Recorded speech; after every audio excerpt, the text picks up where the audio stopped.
It is 6:31. Members of council are assembled when you're ready to begin.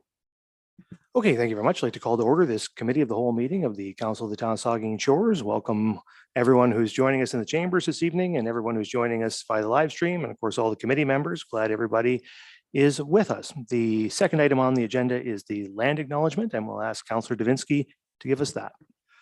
Thank you, Mr. Mayor. We acknowledge that we are meeting on the traditional lands and treaty territory of the Saugeen Ojibwe Nation, which consists of the Chippewas of Saugeen and the Chippewas of Nawash Unceded First Nation. We understand this land holds immense significance to the people of Saugeen Ojibwe Nation. We appreciate those who live and work alongside us today and who continue the traditions of their ancestors as stewards of the land we are privileged to inhabit. We thank them for the contributions they have made in both caring for the land and in shaping the community. We commit to truth and reconciliation, to acknowledging the truth about what happened to Indigenous peoples because of colonization, and to reconciliation, which begins with each and every one of us. On a personal note, although I missed the meeting, there's more exciting things that are going to be happening at GC Houston School, and I'll leave that for Kristen Schreider to bring up when the time is right. But there's more exciting things happening, and it's the cooperation of ourselves, the Saugeen Shores community, and Saugeen First Nation. As a local government and public organization, we are dedicated to learning about Indigenous culture, to fostering a better relationship with First Nations and their people. And we commit ourselves to actions that move us forward on a path to healing, along with the Saugeen Ojibwe Nation. Okay, thank you. So up next is disclosures of pecuniary interest. Ask any member if you have one of those you'd like to declare at this time. Seeing none, of course, you can do that anytime if you need to. We have no additions, deletions, or amendments. There are no open forum requests. So we're on to delegations, and there are 2 delegations this evening. I'll just remind both of our delegations that council has allotted 10 minutes for each of our delegations. We have a big agenda tonight, so we'd appreciate it if you'd stick to those timelines. So our first delegation is from Sylvia Sheard and Doug Flowers, and they're here to talk to us about the Canadian 2024 Senior Amateur Men's Golf Championship at the Saugeen Golf Club. And I see Sylvia at the podium, so make sure to hit the button there, Sylvia, and the floor is yours. Thank you. Good evening, Mayor Luke and councillors, and thank you for your time. And thank you, Luke and John, for coming to the launch of our event today. So we appreciate you being there. I am here with Brad Young, the General Manager of Saugeen Golf Club, Doug Flowers, who is our Marketing, Media and Sponsorship Chair, and other members of the host organising committee for the Senior Men's Golf Championship. I'm Sylvia Sheard. My role is hospitality and events for the championship. I get the fun stuff. Saugeen Golf Club, which is a not-for-profit corporation, is honoured to have been invited to host this very prestigious golf championship. This reflects on the club's investment in improvements to the course, the excellent course management, and the overall management of the club. Golf Canada's mission is to grow golf, and we aim to showcase it to all our community. Saugeen Golf Course,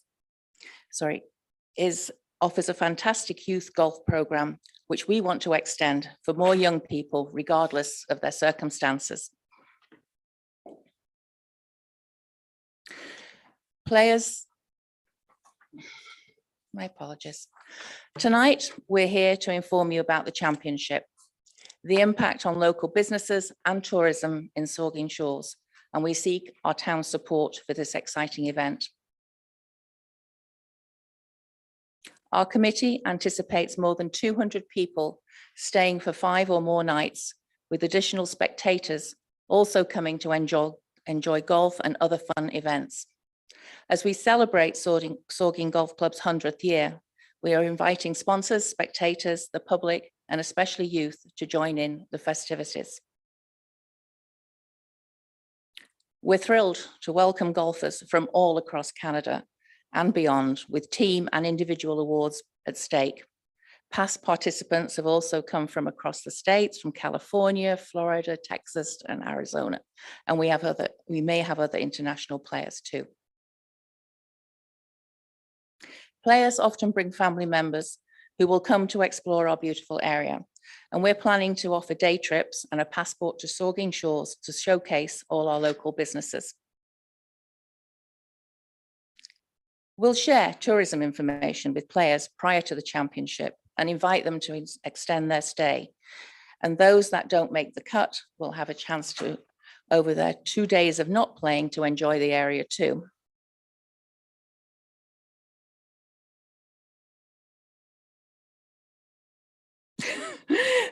Players registration. No. Players, I have. Come on, there we go. Players registration will be on Wednesday, this September the 11th, so a year from now. And volunteers will be there to provide tourism information at registration and throughout the whole of the championship. Rounds 1 and 2 were on the Thursday and Friday, and family members who don't want to watch golf will be very free to go and enjoy some retail therapy, a day trip, or even better, both. Rounds 3 and 4, the field is cut to about half, and we will conclude with an award ceremony on Sunday at 3 o'clock. We anticipate a significant economic boost, with each golfer spending at least $2,000, directly benefiting Saugeen Shores and bringing in well over $300,000. We will showcase our incredible area and invite players and families to return. The players and golf officials alone will contribute nearly 1,000 overnight stays.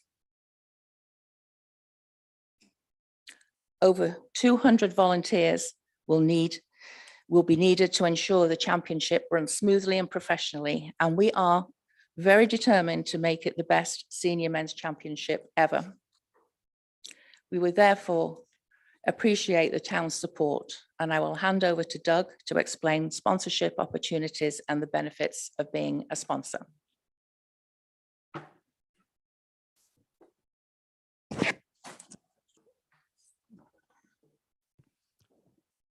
Well, thank you, Sylvia, Mayor Luke and Council.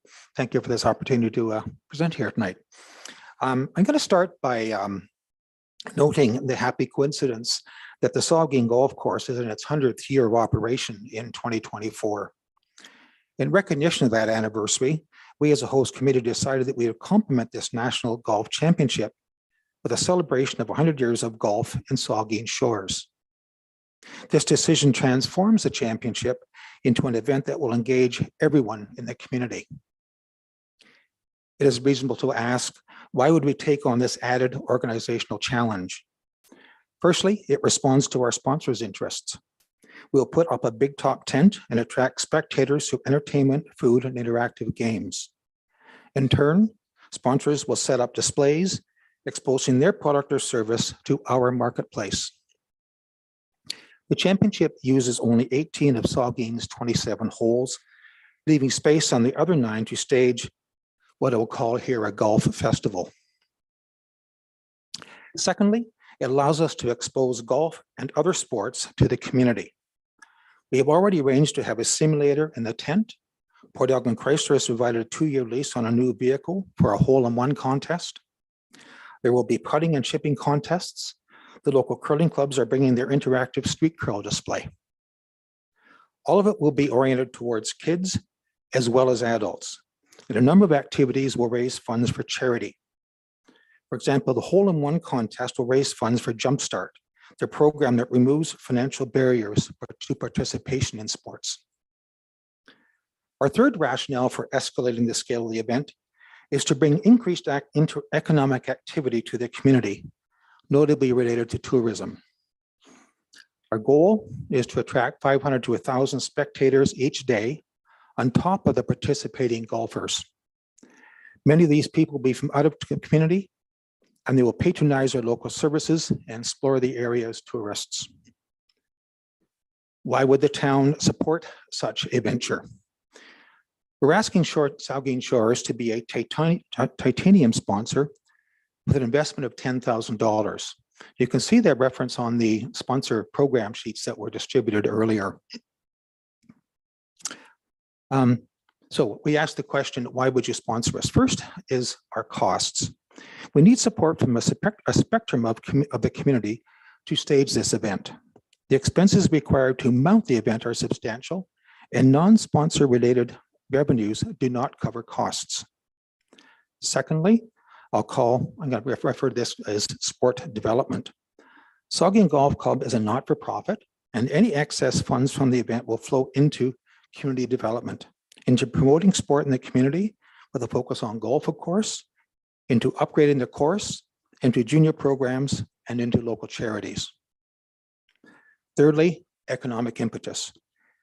We are bringing a large contingent of golfers and their supporters, plus a healthy contingent of spectators here for 5 to 10 days after the holiday season. They will be patronizing our stores, accommodation, restaurants, and exploring our attractions. Accommodation expenditures alone will exceed $250,000. Finally, the town will receive the benefits accorded a titanium sponsor as noted in the table on the sponsor page that you've received. As such, the town will be profiled in the lead up and during the event as an engaged supporter. In conclusion, our objective is to make yours, as well as other sponsor contributions, an investment that brings a multiplied return to the whole community. Thank you. Well, thank you very much. Thank you, Doug and Sylvia and everybody who's here from the event. We're glad you could be here, and I'll ask if there's questions or comments from members of council. We'll start with the deputy mayor and come to the vice deputy mayor.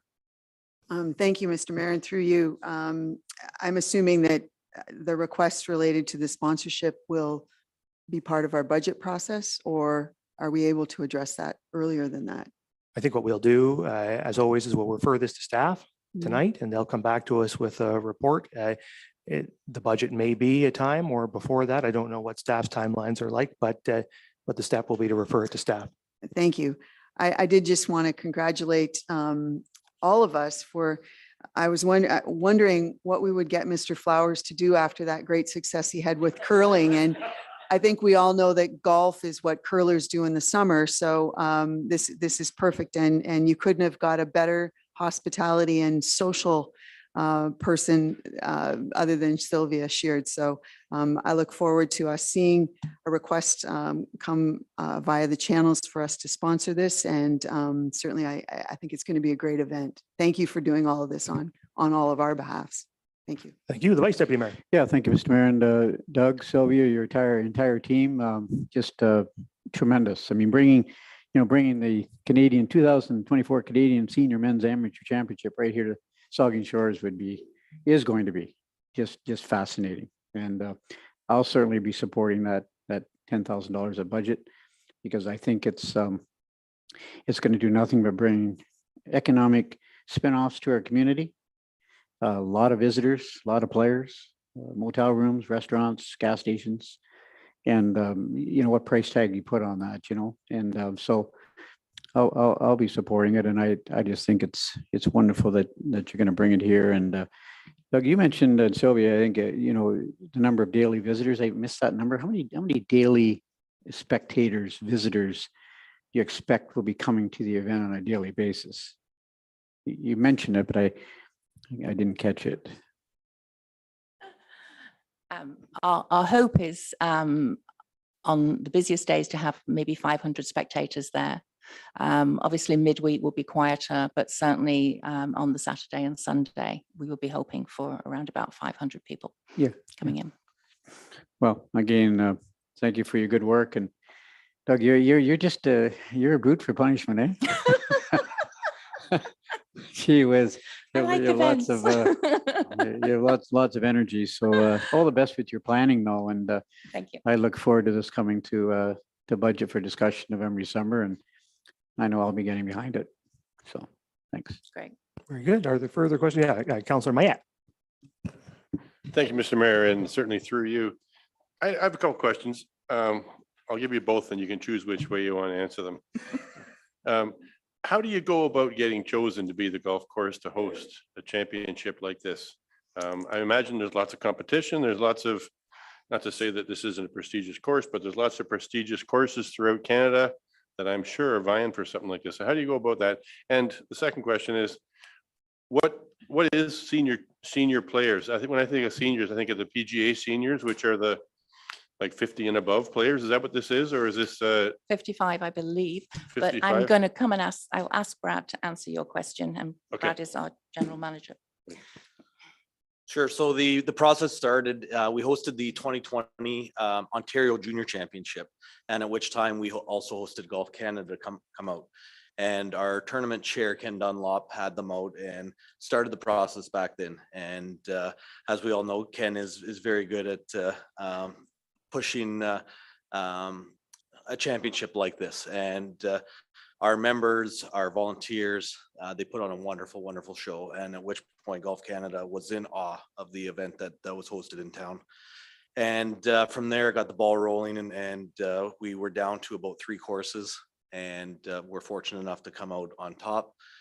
The championship itself only comes to Ontario once every 6, 7, 8 years. And as we all know, there's thousands and thousands of courses across Ontario. So it is a wonderful, wonderful award to receive this as host. So thank you very much. Okay, are there further questions? Yeah, Councillor Dubinsky. Yes, I just want to say thank you to the group for the invitation this afternoon. That was a great start to what will be a banner event in the golf club's banner year. So we look forward to seeing everyone there. And as was just mentioned, in Ontario, the championship comes here every 1 to 8 years, and we've got it. And for the people that are tuned in right now, we've got it. We'll need volunteers. And remember, Saugeen Shores is the place to go. That's what this is all about. Thank you, Mr. Mayor. Thank you. Are there further comments from members? I'll tell you this, if there's something awesome happening in the town of Saugeen Shores, it's very likely that one of Doug Flowers or Sylvia Sheard is involved in making it happen. And in this case, they're both involved, so it's going to be doubly awesome. So thank you guys so much for coming in this evening and telling us about this. As you can hear around the table, I think you're very likely to get support from council. I will refer this matter to our staff. They'll come back to us in due course, and council will consider support at the level you've requested. But yeah, just thank you so much for initiating this, for doing the work. It's going to be a lot of work to make this happen, but you guys have a great team, and as you've laid out so clearly tonight, there's a huge amount of benefit for our community in events like this. Doug's group with the curling clubs demonstrated that clearly with the provincial championships over the last couple of years, and lots more opportunity for things like this to happen in our community, which is going to be great for all of us. So it's exciting. So thanks very much for coming in tonight, guys. We appreciate it very much. And we'll move on then to our next delegation, which is from John Willits, and he's here to talk to us about the Southampton Community Cenotaph Committee. Mr. Willits. See how this thing works here. Which button? Oh. I think I need a little lesson here on how to make this thing go.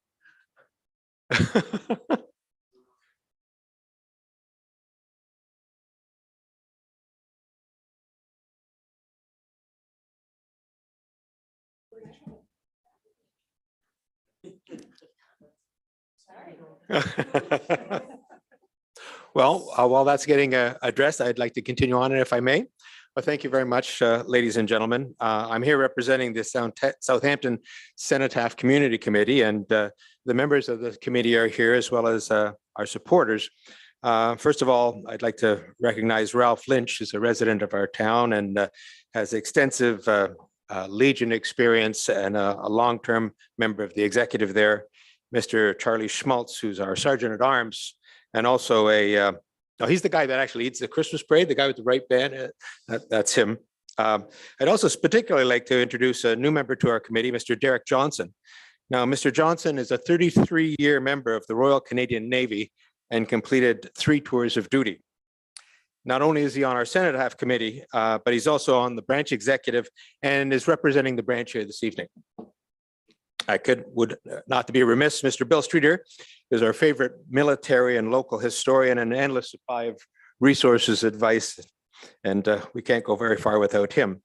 Especially, I'd like to recognize and thank for being here tonight, Mr. Robin Hilborn, who's the secretary of the 150 Legacy Committee. And he's here tonight expressing that committee's support and endorsement of this project. All that aside, I maybe see if I can make this go. The arrow button, right? There it goes. I won't be going through the whole deck that I provided. We'll probably just go through 2 or 3 of the key slides here, getting the message. This is the third time, I guess, that I've been in front of you on this project, and we're quite excited about how it has progressed in the community. Much of what went into previous slides was description of the importance and value of the cenotaph within our community, not only on Remembrance Day, but every day. And the fact that it is really, if I was to say front and center of the high street, that would probably be pretty well accurate if you look at that picture. Our team is ready to go. With the BIA's support, and you've seen the reference letters from them, the Legion's support, many of you have seen the presentation, and our vision, as you can see in front of you with a picture, that has developed very nicely. And we're ready to proceed to the next phase of fundraising. We're looking for a really clear green light this evening, if we can. Approval of the project in principle, of course, subject to the budget process that has to go into mid-November. Hopefully, we can get things moving a little bit quicker here in anticipation of November 11th.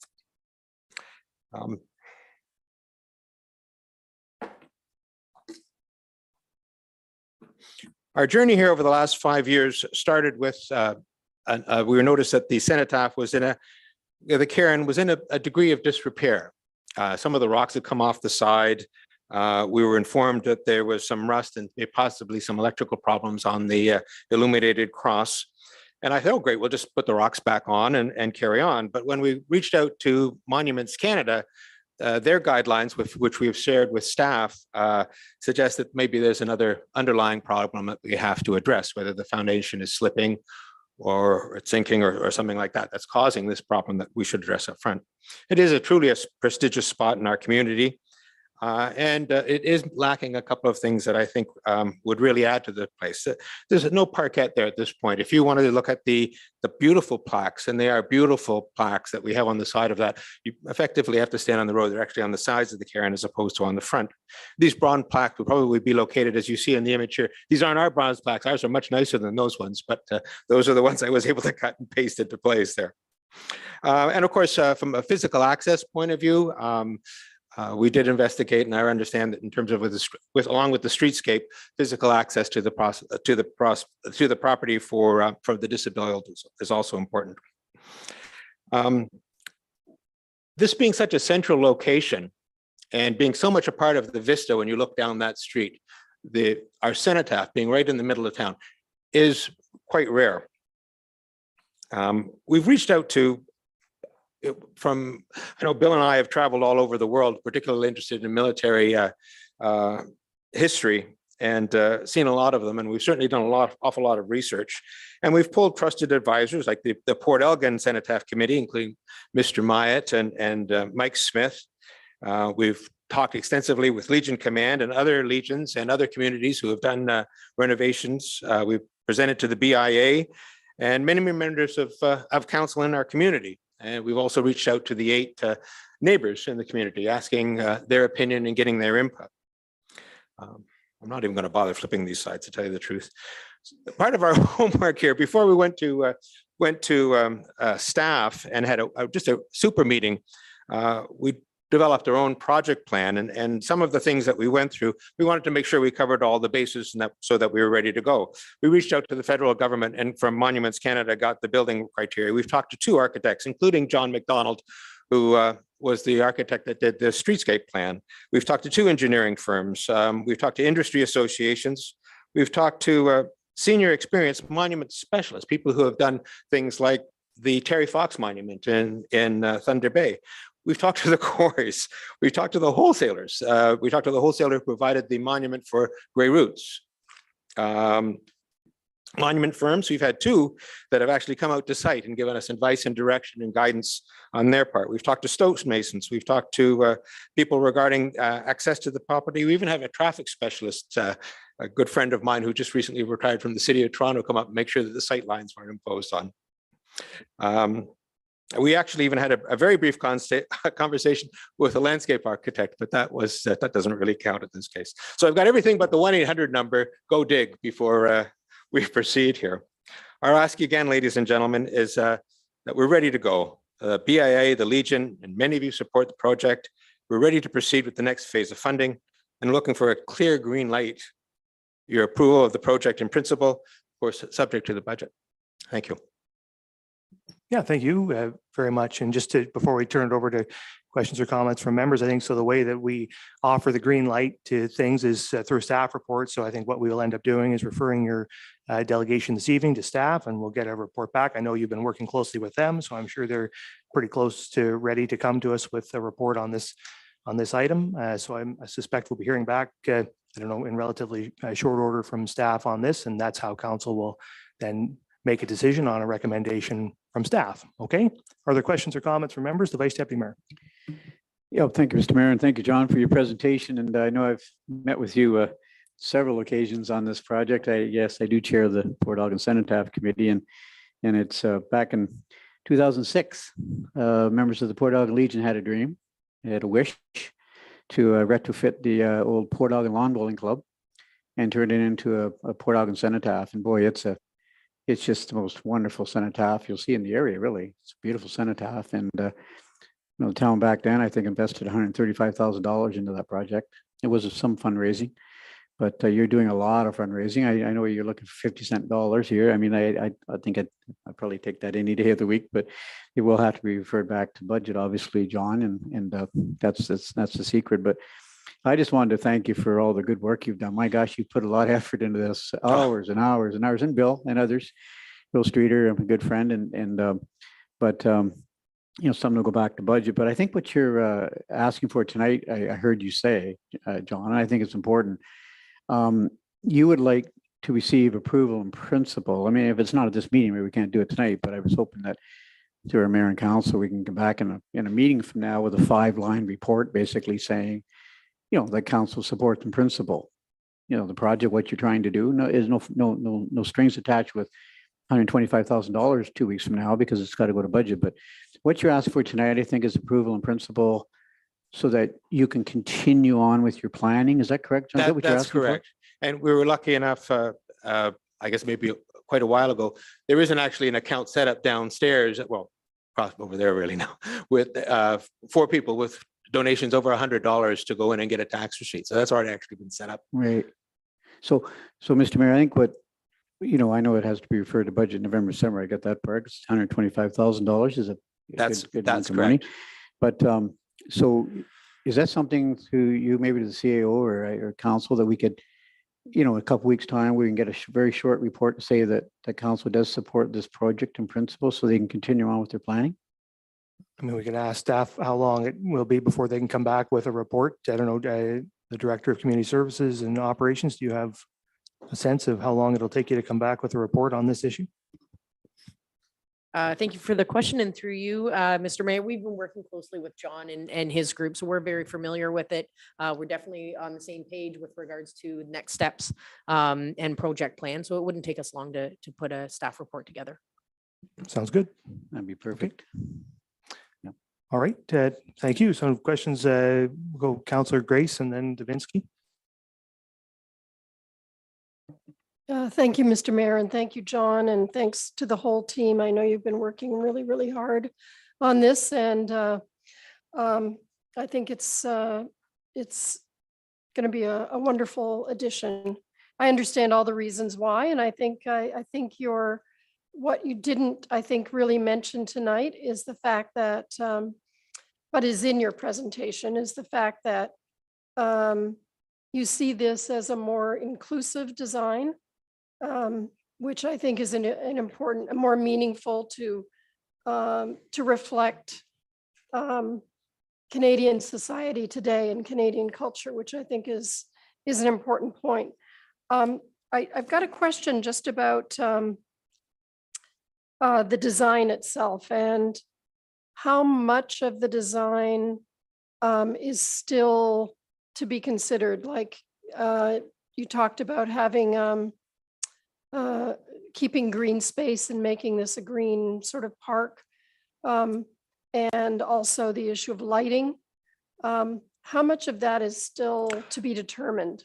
Well, what we've learned from others, and you know, I'm happy to plagiarize other people's problems and challenges and victories and losses and benefit from those. And what we've understood is that to get and I can't use the words that the executive director for the Monument Association explained to me, but he talked about when we showed him the drawing and got an idea of the costing of it, he talked about it having the right proportions in weight or mass to and those are things that only a professional monument person can come up with.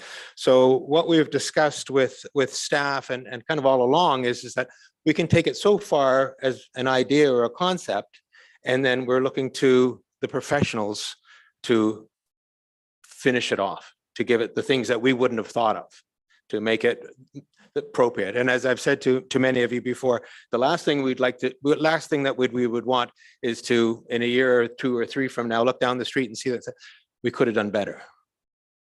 We don't want that. This is something that frames our street. That's really the front and center of placemaking. Did I answer your question? Okay. Sorry, yes, I think so. And you talked about those the bronze plaques. Yes. How much of the, do you have any sense of how much of the existing commemorative material will be preserved? And I'm so glad you asked that. Yes, thank you very much. When we were concerned about the illuminated cross, it's something that's near and dear to my heart personally. And the concept has come up as having it refurbished and relocated out to the cemetery here in town. The plaques themselves are fantastic. They're absolutely beautiful pieces of art. And as we started to do our homework, we were explained to us that we can kind of keep that old patina and be able to highlight the artwork and the names, buffing them up, so to speak. I don't know quite what the right words are for it, to have those highlight. And when I lost my picture there, but when I see that slide and I can imagine those names brought back, highlighted and brought forward, I think it'd be wonderful. So they'll stay. They'll be relocated off the existing cairn onto the face facing down the street of the new one. so some of the pictures in the presentation show lest we forget, the illuminated cross in the picture. But you're saying that probably that's not going to happen? Well, You're not sure. the more we learned, the more concerned we got about the condition of the existing cairn and the condition of the existing cross. And as we did our qualitative research, talking with our trusted advisors and getting feedback, where we are in terms of the process of developing this vision is where you saw it in that photograph tonight. Okay, so at this point, probably the cross wouldn't be there. That's correct. It's pretty rusty on the Yeah. inside. I think it was a staff maintenance person who was concerned about the electrical within it, and that was 2 years ago or more. Okay, thank you very much. It was put there in John and team. 1962, so it's not the yeah. original. Yeah. Thank Okay. you, team, thank you. All right, Councilor Davinsky. Thank you, Mr. Mayor. And through you, John, thank you for the presentation. You and I have talked quite a bit about this project in Southampton, and I totally support it.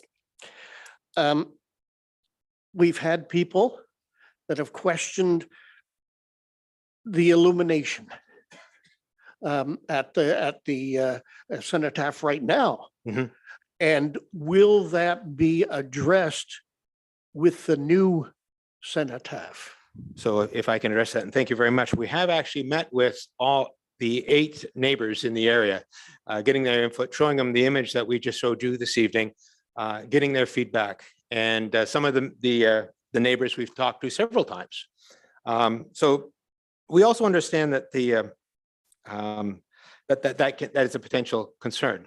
And this requires the experience of a professional lighting person. This is not something that we can, I can talk to directly, but I can tell you what I found out so far in terms of what I understand. And the existing cross itself is lit with 5 the tube type lighting, 2 up and maybe 3 up and 2 across. And there's also a globe street light behind what's there. So these are wide direct lighting. And they span out, you know, I think the crosses from the sides probably 160 degrees or something like that. And then the globe lightings are really 360 degrees. And the new lighting, what we think will happen is it has to be respectful to what it is. This is a cenotaph. You know, it's not going to be a particularly strong approach. It's going to be appropriate for a cenotaph. It'll be indirect lighting as opposed to the direct lighting that's existing there. It will be indirect. We understand it'll be lit from below. The surfaces of the cenotaph itself are going to be a flat. There'll be a bar gray, I think is the granite that we think we'll probably use as one of the least expensive. It's also got a flat finish to it. So refraction is going to be minimized. The physical location of the cenotaph itself, moving it forward or backwards, is certainly possible within that boulevard. I think in the drawings that we originally had, the reason it was back so far is because our previous version had the cross and the existing cairn in front of it. So we will be able to move that to adjust to accommodate the neighbors. And I think timers are now possible. Because it will be LED as opposed to the incandescent bulbs, dimming is possible. And it'll also be a much narrower focus of light. Instead of the 160 degrees, it's potentially going to be just kind of straight up the front of it. So it would be 20 degrees or so of directed light.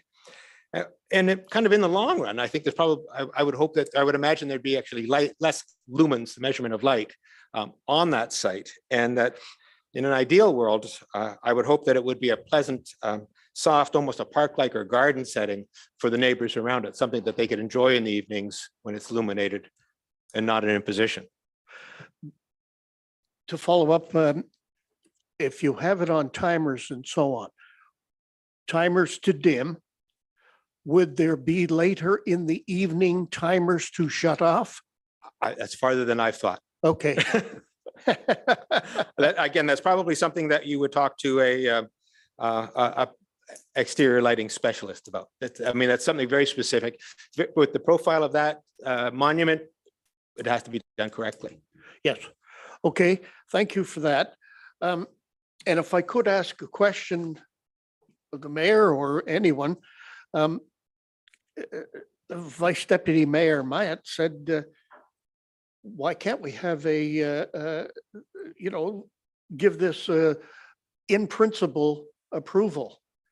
Because without any commitment by council, why couldn't we do that tonight? It's very important, Councilor Davinsky. You're talking about a redesign project of a piece of street in downtown Southampton.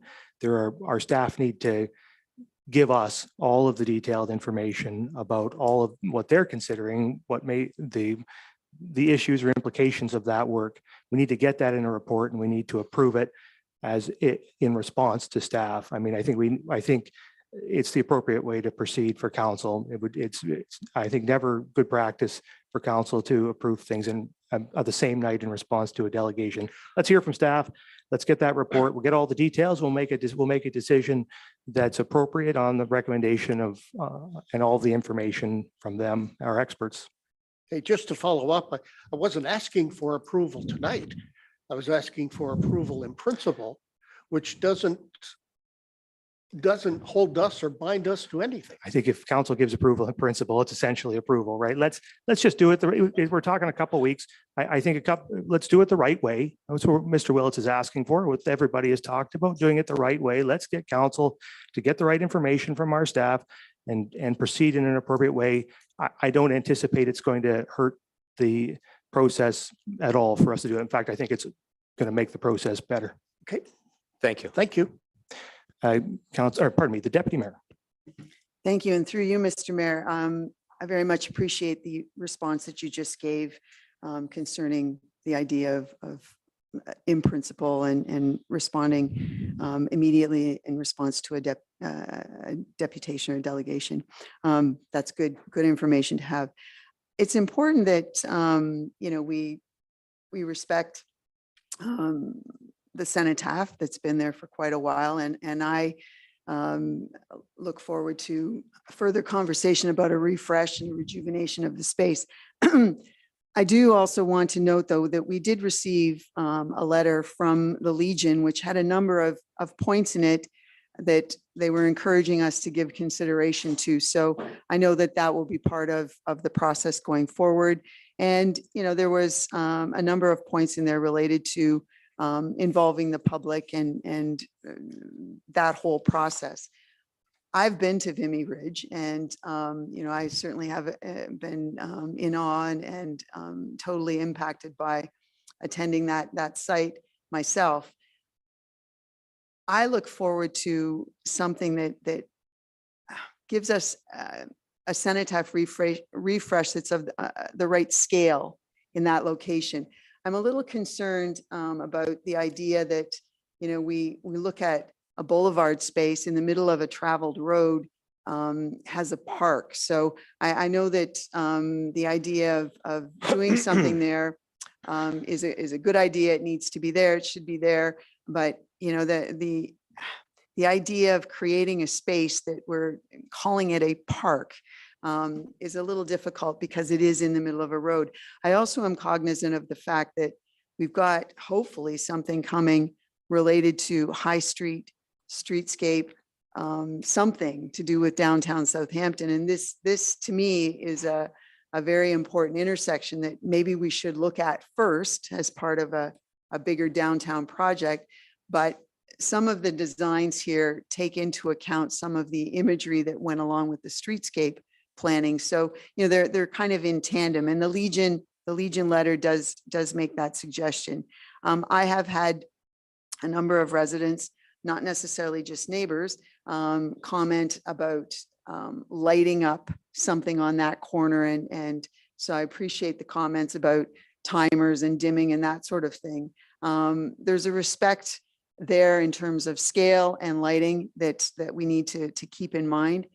I also think that we should take into account the letter that has been received from the Legion. And there's a number of points there that I look forward to those being part of any kind of response we get in a meeting, hopefully sooner rather than later, from staff.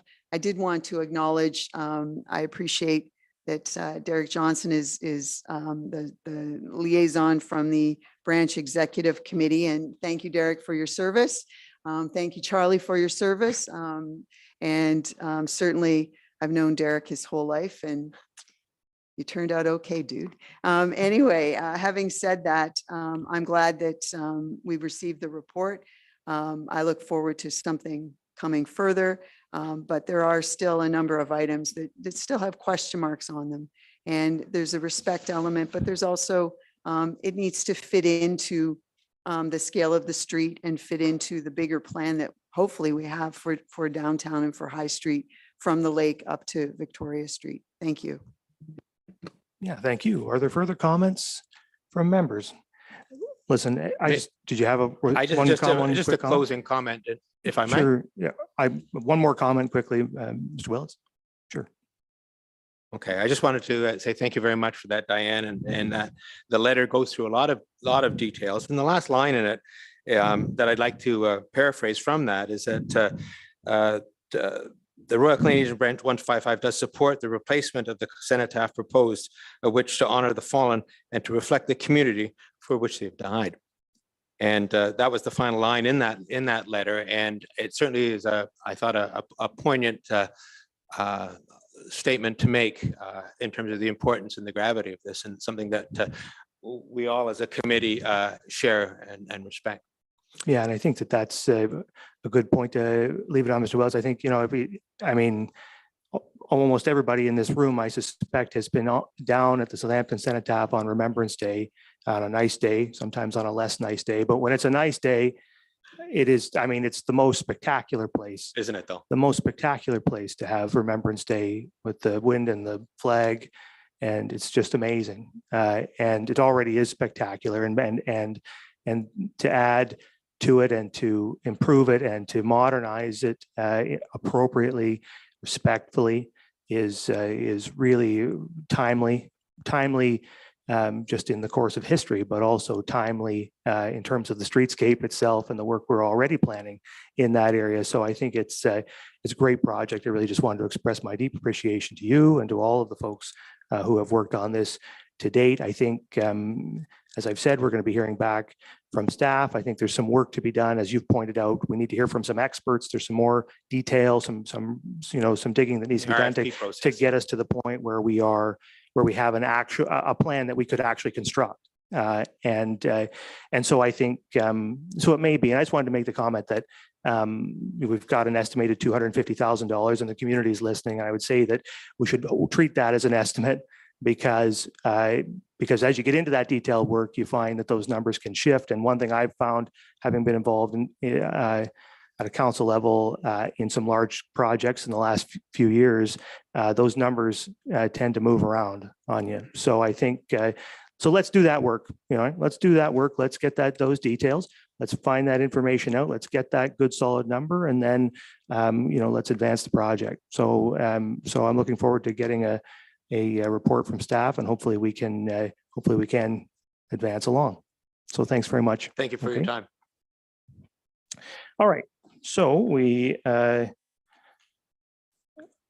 moving on now to staff reports. Item 8, we have no public meetings. So we're on to 8, reports of municipal officers and committees. And there are several staff reports there. And the first one is a report on the Aquatics and Wellness Center fundraising strategy quiet ask. And we'll turn that over to the CAO to start. Thank you, Mr. Mayor. I have in the audience with me today, Tracy Murray and Rob Stanley, who are supporting the town of Saugeen Shores with its fundraising efforts around the Aquatic and Wellness Center. And they'll be detailing for council the details around the framework that's presented tonight. Just before they get into that, I just wanted to go through a little bit of the history and update council and the public on where we are at with different aspects of the fundraising efforts. So as everyone will remember, council approved just under 50 million for the Aquatic and Wellness Center capital build last December. With that approval, it recognized that some elements of the proposed $56 million facility would be scaled back, and that fundraising and looking for provincial and federal grants would be a path forward. Through the existing funding of the legacy reserve and development charges, there's still a significant financial expenditure for the town for a project of this significance. I would like to highlight that this legacy fund, with council's forethought, has developed both the Lamont Sports Park Phase 1 and 2 and will support the Aquatic and Wellness Center capital build. However, the remainder of the legacy fund contributions will be extensively utilized for these debt payments on these 3 projects. So recognizing that there is a need in the community, probably for some eventual projects or additional projects, staff have continued to work to look for other sources of funding and have advanced this fundraising effort. I just wanted to update on some of the meetings that have taken place. So we have met with the Treasury Board Secretariat, Seniors and Accessibility in Ontario, Tourism, Culture, Sport, Environment, and then federally we've met with the Federal Economic Development Agency of Southern Ontario and Intergovernmental Affairs, Infrastructure and Communities. Additionally, the Vice Deputy Mayor, Councillor Mayette and Councillor Halpin, along with myself, attended the Association of Municipalities of Ontario conference in August. And it's notable at that meeting that we did meet in particular with Minister Surma, who's the Provincial Minister of Infrastructure. And we delivered at that meeting that Saugeen Shores was a relatively small community supporting a provincially significant operations in terms of the nuclear plant. And therefore, provincial support for building community assets like this Aquatic and Wellness Center was a necessity. In addition to these meetings and with the feedback that we heard from council at the August 14th council meeting, the fundraising team took that feedback and they developed the Quiet Ask campaign framework that is included in the report tonight. This is modeled on the terms of reference for the Lamont Sports Park, and the framework is attached for council's endorsement tonight. So I will just turn it over to Tracy and Rob if they'd like to come up to the podium just to outline for council a little bit of the detail around the Quiet Ask campaign. And I'm happy to take any questions after they're through. All right. Well, thank you for inviting us in to speak to this. I'm just going to move that. I'm a little short. So I'm not going to go into all kinds of detail. You have the report in front of you, so we'll just hit some highlights. I do want to highlight that the $3 to $3.5 million goal is a working goal. It's not an end goal. So it's a starting point for this quiet phase. We could go beyond there, but that's where we feel comfortable with a starting number. The schedule was included in the report. Again, just a high level outline of where we see our work taking place over the next 6 months. This report was put together a few weeks ago, so we're still on schedule. I think it's probably pushed out maybe about 2 weeks, but still fairly accurate to what you see in the report there. Once we have approval from council, we will likely jump into recruiting volunteers and getting them trained and ready to begin our asks out in the community. And we would still like to see those asks starting probably late October, as outlined in the report that you have there. There is a high level budget included in the report. I'm quite confident we will remain below or at the approved amount that is in there. And then the report sort of wrapped up with the campaign branding. It's hard to explain in just a few words what the campaign branding is, but you saw in there the concept of the tagline, and the branding itself is just add water. So it's catchy, it's easy to remember. We'll get people on board with the a simple branding. And again, once approved, we will further develop logos, the website, our marketing materials, which we've already started, but have sort of restrained ourselves on the work that's gone into it until council approves of the just add water branding concept. You saw our target audiences in the report and some examples given of sort of marketing materials that we would use. Again, hard to describe in words without pictures and being able to show you. And we would like to recruit local residents to be in those marketing materials. So familiar faces are seen in the campaign and our promotional video and on the website that is put forward. So once we do get approval, we will get those marketing materials finalized and ready to go and hit the ground running. Okay, so well, thank you very much, everybody, for that presentation. And there is a recommendation that council endorse the Aquatic and Wellness Center fundraising strategy quiet ask report as outlined. So is there discussion, the Vice Deputy Mayor? Yeah, thank you, Mr. Mayor, and I'll be supporting this recommendation this evening. I just want to say to Kara and Tracy and Robert, I think you just absolutely aced this report. I think it's just right on the mark. A $3 million fundraising campaign, and I think I heard you say, Tracy, that ideally, $3 million, great, but that's or beyond. You use those words, or beyond, and if we raise 4 or 5 million, wouldn't that be great? But $3 million, I believe, is really a good number. And Tracy, having you on board is really pretty incredible. Able to latch on to you, and of course, my good friend Robert Stanley with me in our committee hand in hand with the Lamont Sports Park campaign. And boy, we've got Robert. We're so lucky to have you back too, working on the Lamont or on the Wellness Center campaign. So thank you to both of you for joining our team here, because I think you'll get it done. There's no question about that. I had a couple points, if I could. I heard you say about recruiting and training your volunteers. So those volunteers, that's not so much, because I also read in the report, will there be a volunteer fundraising committee later if required? In other words, if we were able to raise $4 or $5 million, there may not be the necessity to go back and form fundraising campaign teams, say in Port Elgin, Southampton, for example. Are you optimistic? Are you thinking that could happen though, in terms of setting up a committee of 5, 6 people in Port Elgin, 5 or 6 people in Southampton for community? For that last leg of the campaign, are you thinking that may happen? It may, after the quiet phase. I think we'll get the bulk of our money through the naming opportunities in the quiet phase, but there's always opportunity to bring in some volunteers to do a bit of more public facing work. Like the website will exist, even though it is a quiet campaign, because once we break ground, the public will want to learn more, and there needs to be a place for them to go and search and possibly donate right there online. So that's more of a wait and see, and see how the quiet ask goes. I think that's ideally the perfect way to do it. And because it may be so highly successful that, it's very time consuming running that community portion of it.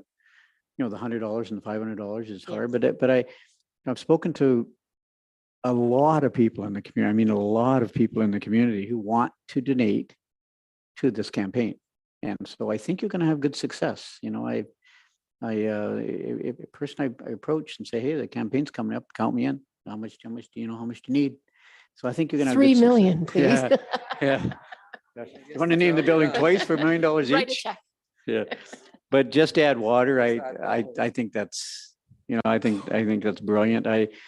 There's the only thing in the report I kind of, not necessarily in agreement with, just based on my fundraising experience over my long career, but it's the three-year amortization. What we had, I know with Lamont, there was some 7 years, some 8 years, the bigger numbers, because some of them just couldn't pull off their contribution in 3 years. So I just asked our CAO and staff and you two to really think about that. And I think in the report it said ideally, which I think is good wording. But ideally, I think if we collect that, because it's a lot of work for staff too, right? To bring those payments in over 4, 5, 6, 7 years, it's just lengthens out the workload too, stretches it out. So I think we can do it in 3 years, wonderful. But I think I just don't think we should tie our hands so tight, that we lose the contribution because they needed to do 5 or 6 years, We never So, say no to money. Hey? We never say no to money. No, so anyways, that's my only point, Kara, to you, Mr. Mayor, to our CAO. That the only point I really had was that you said 3 years. I think we should be careful with that, because maybe $1 million donor, $500,000 donor say, no, I can't do that. I need 5, 6 years. So I would really highly encourage you to move off the 3 years. I see it said ideally, but Kara, I think this report just really hit the mark.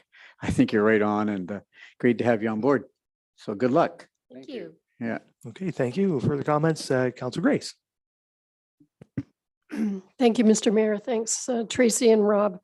I'm not going to speak at length because the Vice Deputy Mayor has basically covered my points, but I really wanted to thank you for the vision that you presented here specifically. I mean, it's really given shape to this campaign with specifics.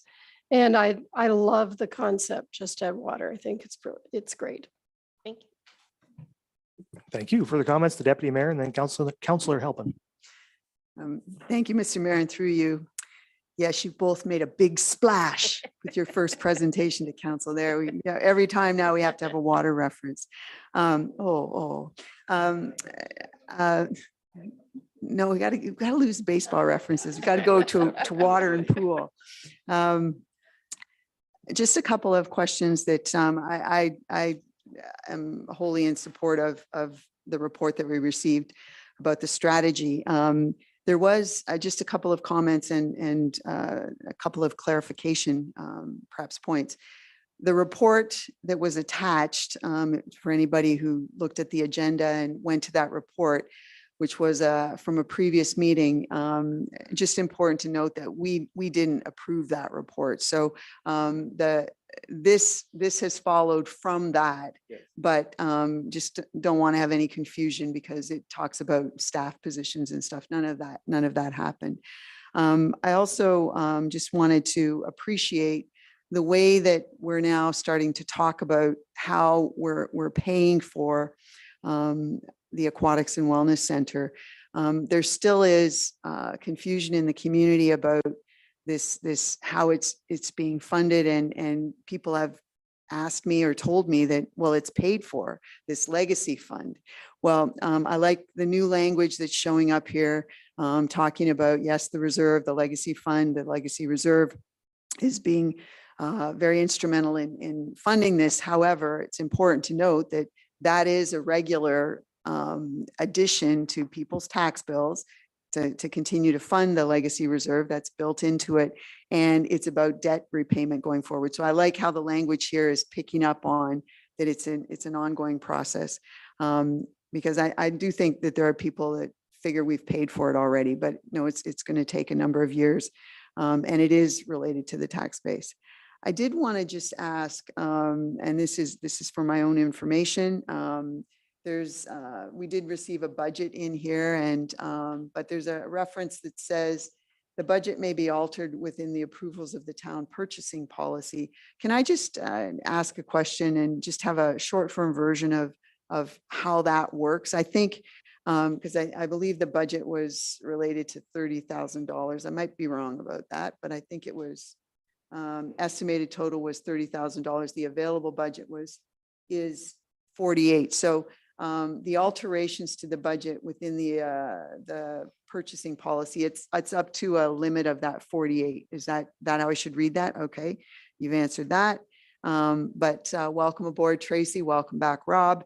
And I know that there's a number of service clubs looking forward to their quiet asks and their presentations. So I know you're going to get going as soon as possible. And can we just take a moment to remind the community there is a groundbreaking date that's been selected, and because it's mentioned in here too, can we just say that date again? And The okay. CAO. Through you, Mr. Mayor, I think we'll just wait. Staff are planning an announcement around it. So I just Okay. want to make sure that that's well aligned. Okay, thank you. Thank you, Mr. Mayor. Okay, further comments? Oh, yes, Councillor Halpin. Thank you, Mayor, and through you. What a great report and what a great resume you two guys have. So when you're talking about naming rights and that, I know I keep bringing this subject up, but could we have naming rights for net zero? Could we have naming rights for a solar panel roof? Could we have naming rights for solar hot water? Because, I think I'm still going to always keep pushing this, that it's important for us to have a net zero building. And that's my 2 cents. Thank you. The CAO has a comment. Yeah, just through you, Mr. Mayor, I did listen when you said that last time, and we have added some of those components to the naming rights. So those are included. Thank you so much. See, they're listening to you, bud. Are there further comments from members? It's been said, but it's worth saying again, thank you guys so much for the work you've done here. I think you guys council had a discussion about this a couple of weeks ago, as you'll be aware, and we're trying to find a path that we were comfortable with in terms of taking this fundraising campaign down. And I think is quite clear, you've found the path, right? You've got yourself in the location. You're in the lane, right? You're in the right lane here for council. And so we really appreciate that, because I know that it can be difficult sometimes answering to us to try to figure out what we might like and might not like. And so, but you've done it, and we appreciate that an awful lot. It's going to be a really successful campaign. I'm absolutely certain, looking at you two and the work that and the other folks who I know are involved, that you're going to hit these targets, and that we're going to have a great campaign that's going to help to offset some of the cost of this to the taxpayer. As the deputy mayor rightly points out, it's a taxpayer expense. It's fully funded inside the tax base at the moment, so no tax increases are necessary to fund this facility. As we've said all along, this project is funded by the taxes that everybody is paying today. So but I think everybody in the community would like those taxes to be as low as possible. Actually, what really the alternative is for those funds is to do more in the community. The Legacy Fund is capable of helping to restore the Southampton Town Hall or the Southampton Library or other things. And so the less of that money we spend today, the more we can do in the community to make those recreation, cultural facilities across the community better sooner.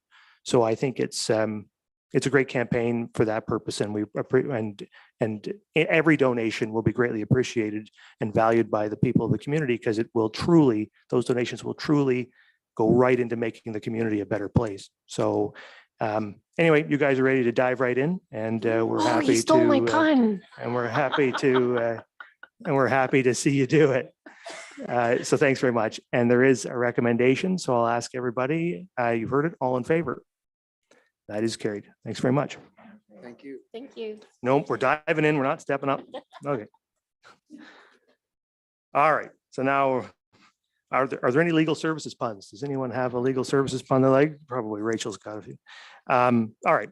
Second item on the agenda then is the legal services review, and we'll turn that over to the CAO. Thank you, Mr. Mayor. Two factors have combined to lead to the discussion with council tonight to consider the creation of legal services internally to the town of Saugeen Shores. One is the escalating legal costs and budget implications, and two, changes at the town's legal firm, the Ross firm. This report recommends the creation of a municipal solicitor, and I'll go through those two considerations in a bit more detail. As the table in my report outlines, over the last several years, the town has been experiencing escalation in its legal fees the tune of 250,000 in 2021 and 282,000 in 2022. When you remove for our standing legal fees around the integrity commissioner and other legal services like human resources legal, the town has paid over 900,000 for general legal expenses, or an average of 142,000 per year. The second quarter of 2023 indicates that the town is tracking to be at approximately 240,000. And with the recent decision to defend an Ontario Land Tribunal hearing, we also are looking at additional legal costs between 60 to 75,000. So therefore, the legal fees for 2023 are tracking to be around 300 to 315,000. With this level of escalations, it's appropriate to bring the conversation forward to council to discuss whether or not we would be better served with a staff municipal solicitor position. In addition to the escalating legal costs, the town has been made aware that Tammy Grove has resigned from the Ross firm, and that letter was attached to this report. Ms. Grove handles a large portfolio of Saugeen Shores files, and while the position's decision's strongest rationales related to those escalating costs, the changes at the Ross firm necessitate the timing for the discussion with council, as it may be advantageous for us to consider the timing for the creation of the position with the transition of our files. Should council wish to advance the position, it's anticipated that it could be onboarded in the last quarter of 2023. The 2023 salary would be billed to the legal line.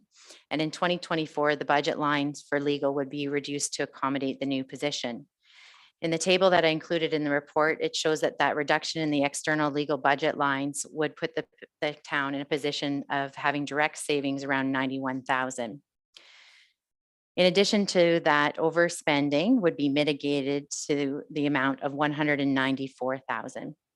In the financial impact section, I do note that the expected cost for the municipal solicitor would be around 215,000. So with those two pieces, it would net a benefit to the town annually of about 194,000. It's anticipated the new position would have direct savings in 2023. And additionally, when the position is onboarded, the town could potentially reach out to neighboring smaller municipalities to participate in a fee-for-service arrangement that could revenue generate for this service. This would be investigated in 2024 if the position was approved. The last comment that I'll make regarding the creation of this position is that it will support the organization in standardizing items like lease agreements, memorandums of understanding, physician agreements, and legal land reviews, all of which right now suffer somewhat from a lack of coordination. So as I outlined, the fees are in the financial section for council's consideration, and the report recommends approval of the creation of the municipal solicitor position, and I'm happy to take any questions. Okay, so there's a recommendation that council approve the creation of the municipal solicitor position as outlined. Questions or comments from members? Councilor Grace. Thank you, Mr. Mayor. I guess my first question is, should there be an RFP for this position? The CAO. Thank you. So a request for proposal would be used if we were going to go for a firm. What we're talking about right now is the creation of a position. If we create the position, we will do a standard recruitment process like we would with any position in the organization. Okay, thank you. In terms, aside from the individual involved then, I do support this proposal. I think this, we've seen a constant escalating pattern of costs, which I anticipate will stay the same, if not steadily increase. And I also appreciate your point about more efficiency and consistency. I mean, I can think of one example myself of a letter that had to be sent on behalf of a committee that I chair, and that we had to have that reviewed by legal staff, by an outside legal advisor before that was sent. So if we had somebody in-house to be able to do that, it would be much more efficient. So I do support this recommendation. Thank you. Further comments from members? Councilor Mayette. Thank you, Mr. Mayor. And through you, I will echo Councilor Grace's support. I think it's a good idea. Our municipality has grown to the point where this makes sense. And I said it before, I've seen this in a couple of other organizations that I've been involved with, where they grow to a point where your legal fees outweigh the object of having a firm do it for you, and it makes better sense to bring it in-house. My question is, when you do come up with the job description for this position, will there be built into enough flexibility that whoever is the successful candidate will be able to do a lot of their own support work? I mean, a lot of times lawyers have legal assistants, and I hate to think that we'd be coming back here in a year's time and asking for a new position for a legal assistant. That I hope we have enough to keep her busy, and that she or he, whoever happens to be the successful candidate, has enough to keep them occupied, and that they can be self-sustaining. The CAO. Yeah, thank you for the question. The manager of human resources wasn't able to be here tonight, but there is a job description attached to the report. And I'll just take your comment back to her before we post it after council approves it later this month. If that's the direction, then we'll make sure that that's covered off. Okay, the deputy mayor. Thank you, and through you. I have 3 questions. One is a request. There's reference in there to town policy about additional management compensation. Is that a publicly available policy, and where can we find those kinds of policies? CAO. Thank you for the question. Sorry, again, I wish the manager of HR was here, but they are, I don't know that they're publicly available. They're available to all of our staff, and they're housed in council on our town intranet site. Okay, thank you. Also, I was, and this might be a director of HR question, the job description is very specific about 8 years of experience. I just wanted to know where that came from, but it might be an HR specific question. Thank you for the question. I can muddle my way through, but there are standards within the organization based on the placement on our grid for what level of experience that we're looking for. Okay. And my third, it's more of a comment, perhaps than a question. I had asked the mayor in advance of the meeting. I didn't, it just sort of came up this afternoon. I was curious why we weren't able to have a direct report from another position to council. This is a pretty significant staff position we're creating. It's at a level and of importance that to me seemed like it might be something that we should take a much greater role and greater interest in. So I'm not sure why we can't have more than one report direct to council, a staff person. So I was going to ask the question. I did take a quick glance at the Municipal Act and thought it might be possible. The CAO has indicated to me that there's some kind of provincial situation that makes it so that councils can only have, the standard is only one reporting person directly to them. I'll reserve my interest in the question for a future meeting.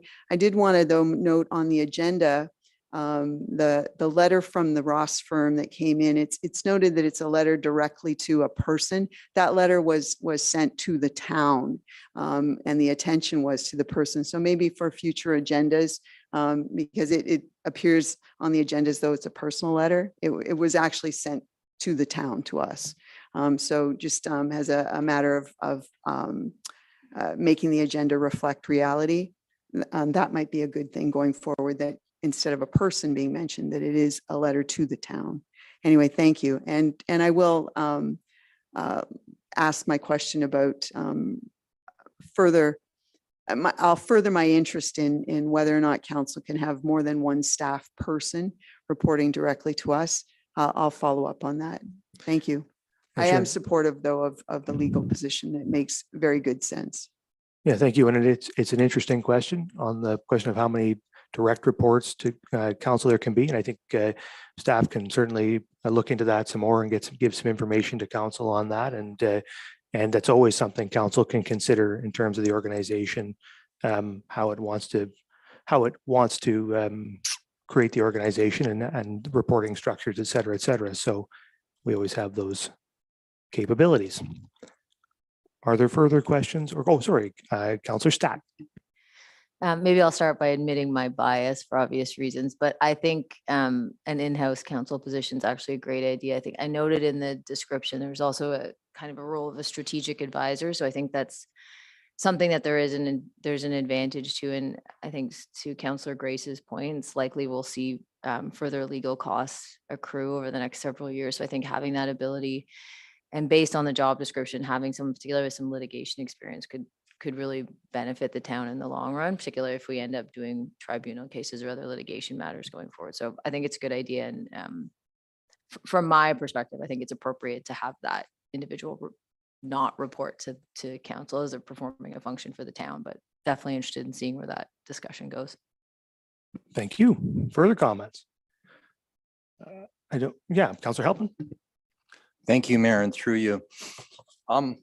So we were averaging 142, almost 143,000 a year. We had a spike for a couple of years. We're now hiring a position for 215,000. Are we just going through a spike in these right now? And then if we drop off to the figures that we were spending in 2020 and beyond, then, then now we're paying more because we have someone on staff. Thank you. The CAO want to address that? Thank you, Mr. Mayor. I guess my response to that would be a couple fold. One, like that'll be hard to assess because if we create the position, we won't see those legal bills anymore. But I think where the value gets created within the organization is in that piece that I sort of mentioned at the end, which is around that front end response to a lot of the stuff that staff work on, where we've heard from Councillor Grace, there's cost savings and the time and energy and effort that goes into a number of these things, as well as the standardization and bringing a number of the pieces. I'll use an example of lease agreements up to standard, where they've been developed in-house and maybe haven't had that expertise applied to it. So I think the value that's created comes from that in-house service. It's council's decision whether or not they consider like a 3-year piece a spike or not. As I noted in the report, I thought by the 3rd year it was worth bringing the conversation to this table, because I do look at it as an escalation as we grow and we see what's being litigated against us. Yeah, maybe just to put a little context in it for folks who might be listening or might be interested. The town of Saugeen Shores is a nearly $45 million business. It is it touches several things. It's a regulatory agency. It's the largest landowner in the municipality. It owns, it provides several services directly to the people. It has dozens, hundreds of agreements with property owners, organizations, individuals that have to be administered. It's a big business, right? It's a big business, and businesses of our size at some point start to, particularly, maybe if you were a private business just making widgets, you might not need in-house legal counsel. But when you're a big business that touches the broad array of things that we do, you start to encounter a lot of legal action. That's just what happens. And the municipality is doing that. And the municipality is growing very quickly and signing more agreements, acquiring more subdivisions, doing more deals all the time, right? And so as that occurs, there's just so much activity that you end up engaging a lawyer a lot. And we engage lawyers a lot on a routine and consistent basis. And so this, I think, not only does can you look at it financially and say it makes sense, but also in terms of doing those things better, right? Because having that in-house counsel will enable us to do more, to make those agreements stronger, to do that work more consistently, to make sure that we are exercising our functions in the best possible interest of the people that we can. So I think it makes good sense. And it also is the opportunity, as the CAO has described, to work with some smaller neighboring municipalities, possibly to help them get those services. The town of Saugeen Shores has always been very keen to help our neighbors and work with our neighbors who may not have budgets as big as ours. And so I think it's a great opportunity for us to offer those services out, and it would reduce costs for us and also hopefully make their municipalities better and stronger too. So I obviously strongly support it, and I think it's the right thing to do. So we've had a good conversation here. You've heard the recommendation. I'll ask all in favor. And opposed, that's carried. Okay, so now we're on to item 3, which is the 25-year amalgamation recognition report, and that's from the manager strategic initiatives. Thank you, Mr. Mayor. January 1, 2024 will mark the 25th anniversary of the amalgamation of Southampton, Port Elgin, and Saugeen Township to form the town of Saugeen Shores. An enthusiastic group of community leaders formed a planning committee earlier this year. The group is actively developing ideas and coordinating events to celebrate this milestone next year. The municipality will host a Town of Saugeen Shores inaugural recognition council meeting and reception on January 5th, 2024. And later in the year, August 10 and 11 is slated as the official celebratory weekend. Many of the costs for this schedule of events are being donated by various groups and organizations. Some of the events will include a modest ticket price, and the committee also hopes to offset some of the initial costs with the raising of funds through donations and/or entrance fees. Estimated upfront costs associated with the recognition celebration are $25,000 and will be included in the 2024 business plan and budget deliberations for council's consideration. Thank you. All right, thank you. So there is a recommendation that council receive the 25-year amalgamation recognition report for information. Are there questions or comments from members? I don't see any. I just, as a member of that committee, I would just echo what the manager of strategic initiatives just said. It's a really dynamic group. I'm making some really exciting plans, I think, and not just for one weekend, but throughout the year, some great ideas to celebrate our heritage and to celebrate this council and amalgamation and the whole community, and on the theme that we're better together. So, so I think it's going to be a really great thing, and hoping for council support when the budget comes around. Okay, so you've heard that recommendation. I'll ask all in favor. That is carried. Thank you. Now we're on to item 4, which is Saugeen Valley Conservation Authority cost apportioning agreement and the Director of Corporate Services. Thank you, Mr. Mayor. Ontario Regulation 687-21 speaks to Conservation Authority programs and services. It identifies Category 1 programs and services that are mandatory, Category 2 programs that are delivered on behalf of the municipality. And SVA staff are currently assessing those potential programs and where agreements may be necessary. One area they're considering is a Port Elgin erosion control project, which they may bring forward in the near future. Category 3 programs are those that further the conservation, restoration, development, and management of natural resources. In particular, as we're speaking today, it relates to water quality. Water quality program is data-driven and they believe cannot be disrupted. And as such, they are proposing a 5-year agreement and with the option to renew that for an additional 5 years thereafter. Costs for the water quality program, as well as the communication of that communication programs for the water quality program, are estimated at just over $126,000, of which the town's share would be about $26,500. This program and the estimated costs are currently contained within our existing budget and levy.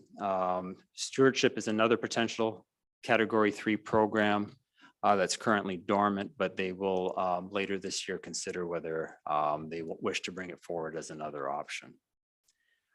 Per the Act, the Conservation Authority needs to prepare these municipal agreements by January 1st of 2024 for any Category 2 and Category 3 programs. At this time, staff is looking for either approval of this agreement or direction from council as to what changes they would like to see. So before you could then recommend to one potential change that council could consider would be to allow for early termination so that we're not tied to a 5-year term. That would give council greater flexibility. Also, council could consider to have SVA come in and perhaps answer any questions they have specific to the agreement and move from there. Or if council is pleased with the agreement in its current form, certainly council could choose tonight to approve that the CAO and mayor proceed with signing the agreement in its current form.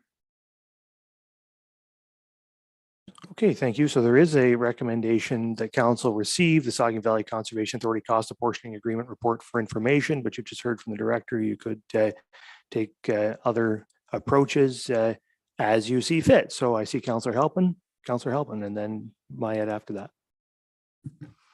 Thank you, Mayor, and through you.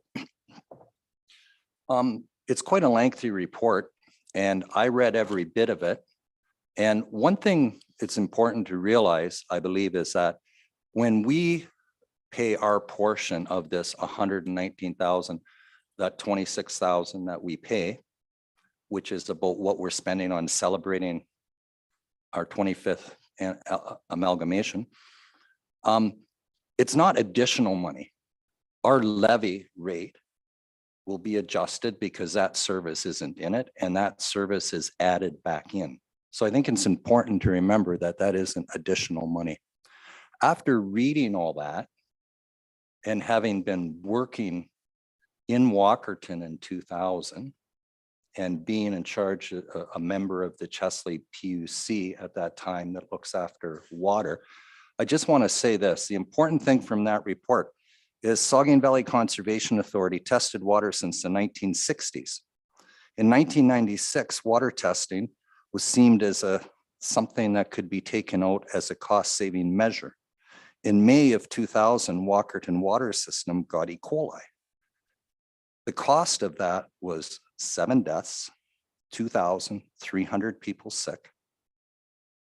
The cost in terms of dollars was $64.5 million, according to the report that was done after that.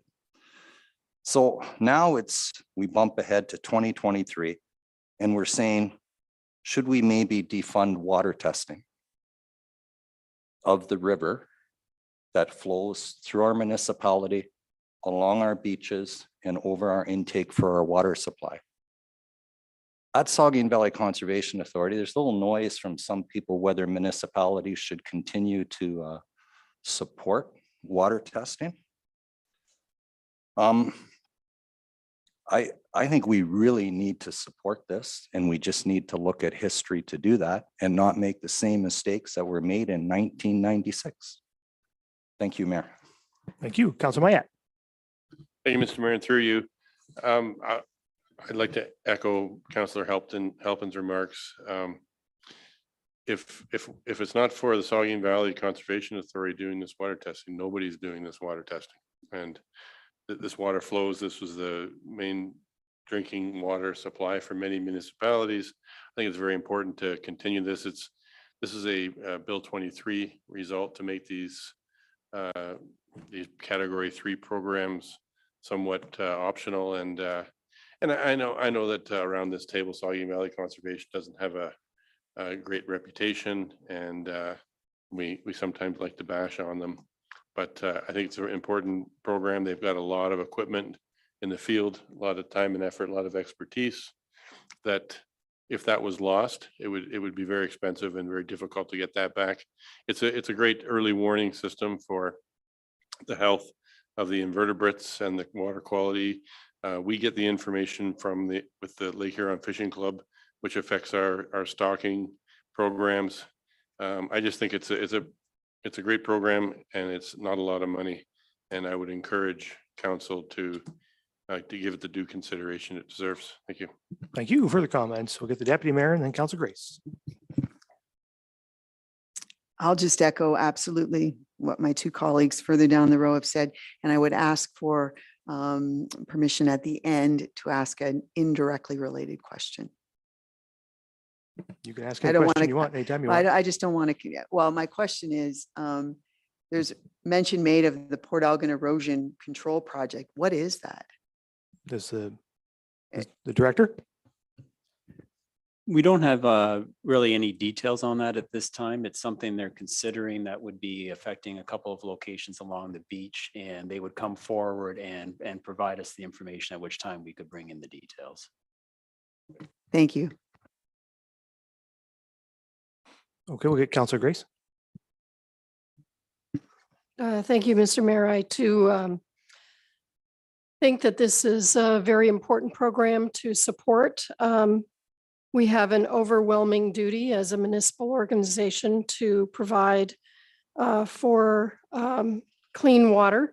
So I believe that entering into this agreement is essential. The provincial government has abdicated its responsibilities to provide sufficient funding to our CAs.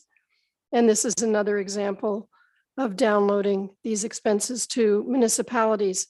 But as far as I know, our legal duty to provide clean water to our residents is still there. That legal duty, which came from the Walkerton disaster. And it's very important. We have our yearly water quality training programs. We're all individually responsible as council members, as senior staff, as well as an organization. And I think this is a small price to pay to support that. Thank you. Thank you. Further comments? Yeah, so I think it sounds like council's going to be keen to support this. I think we should advance with supporting it tonight. I'm not really, you've heard the comments around the table. It's almost, well, I think it's frankly completely implausible that council's going to withdraw its support in the next 5 years. So I don't see any reason to pursue this notion of going back and asking for an early escape clause. We can do the deal for 5 years and look at it then. I don't anticipate that's going to happen. I think having served on the Conservation Authority for several years myself, aware of the details of this program. It's a relatively low cost program that's been worked into the levy forever. And as I was pleased to hear, I wasn't aware that the authority had intended to actually reduce the levy by that $100,000 total, and then reapportion it. So that's good news. I hope the authority will also reduce the levy around its planning department this year, since the municipalities have picked up the cost of natural heritage review because of the direction of the provincial government. So the Conservation Authority's planning department should shrink this year. It didn't last year, but it should shrink this year, and those costs should go down. So I certainly hope that our representatives will insist on that as part of the authority's budget. But back to this issue, I think we want to advance it. So how about a resolution that council approve the Saugeen Valley Conservation Authority cost apportioning agreement? That would be a recommendation made to council. Yeah, so we'll take a mover and seconder on that. So I'll take Helpin and Mayette. Everyone's clear? Any discussion? Seeing none, all in favor? That's carried. Okay. You were clear on that, John? Everything good there? Okay. So we're on to item 5, the proposed clean yards bylaw and the chief building official.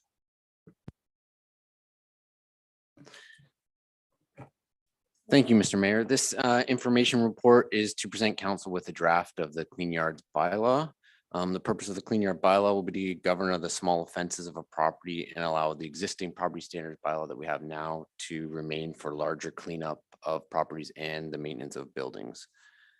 The clean yard bylaw will add the ability for the bylaw officer to lay tickets for offenses, which is an added tool to help gain compliance. The new bylaw gives the town the opportunity to review their lawn cutting provisions and introduce a new provision for naturalized lawn. This is a growing trend in municipalities which allow for a more environmentally friendly lawn. The downfall of allowing naturalized lawn is it's going to be very difficult to enforce any lawn cutting standards. So this is the draft bylaw, and I welcome any questions regarding that bylaw. Okay, thank you. So there is a recommendation that council receive the proposed clean yards bylaw report for information. Questions or comments, the deputy mayor and then Councillor Grace. Thank you. And through you, I have 4. You just mentioned about how the report mentions also how the clean yards bylaw would work with the property standards bylaw. Can you just maybe be a little more explicit on how, like, what will trigger one over the other, or what will, like, will it I just don't understand how, is it a section of the property standards bylaw or is it its own bylaw? Because I appreciate what you said and I'm just trying to figure out how they would work together. Sure.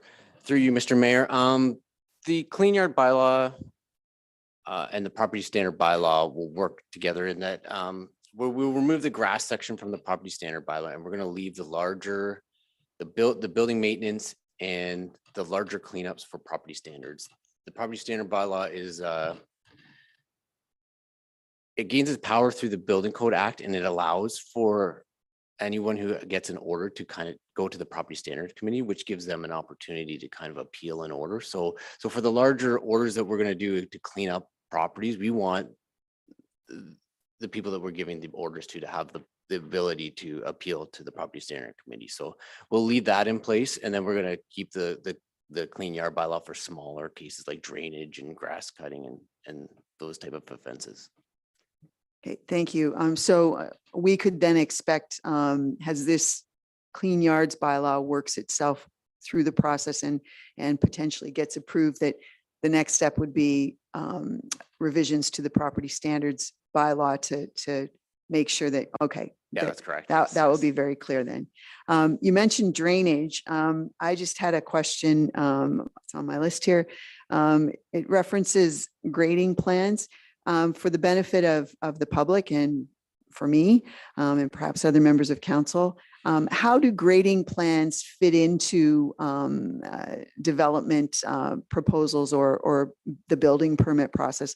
When are they part of the process and how do they work through? Because the Clean Yards bylaw does include some information or does include some regulations, requirements that relate to things happening on somebody's property that does not impact an adjacent property. So just how do grading plans, how do they work into the whole process?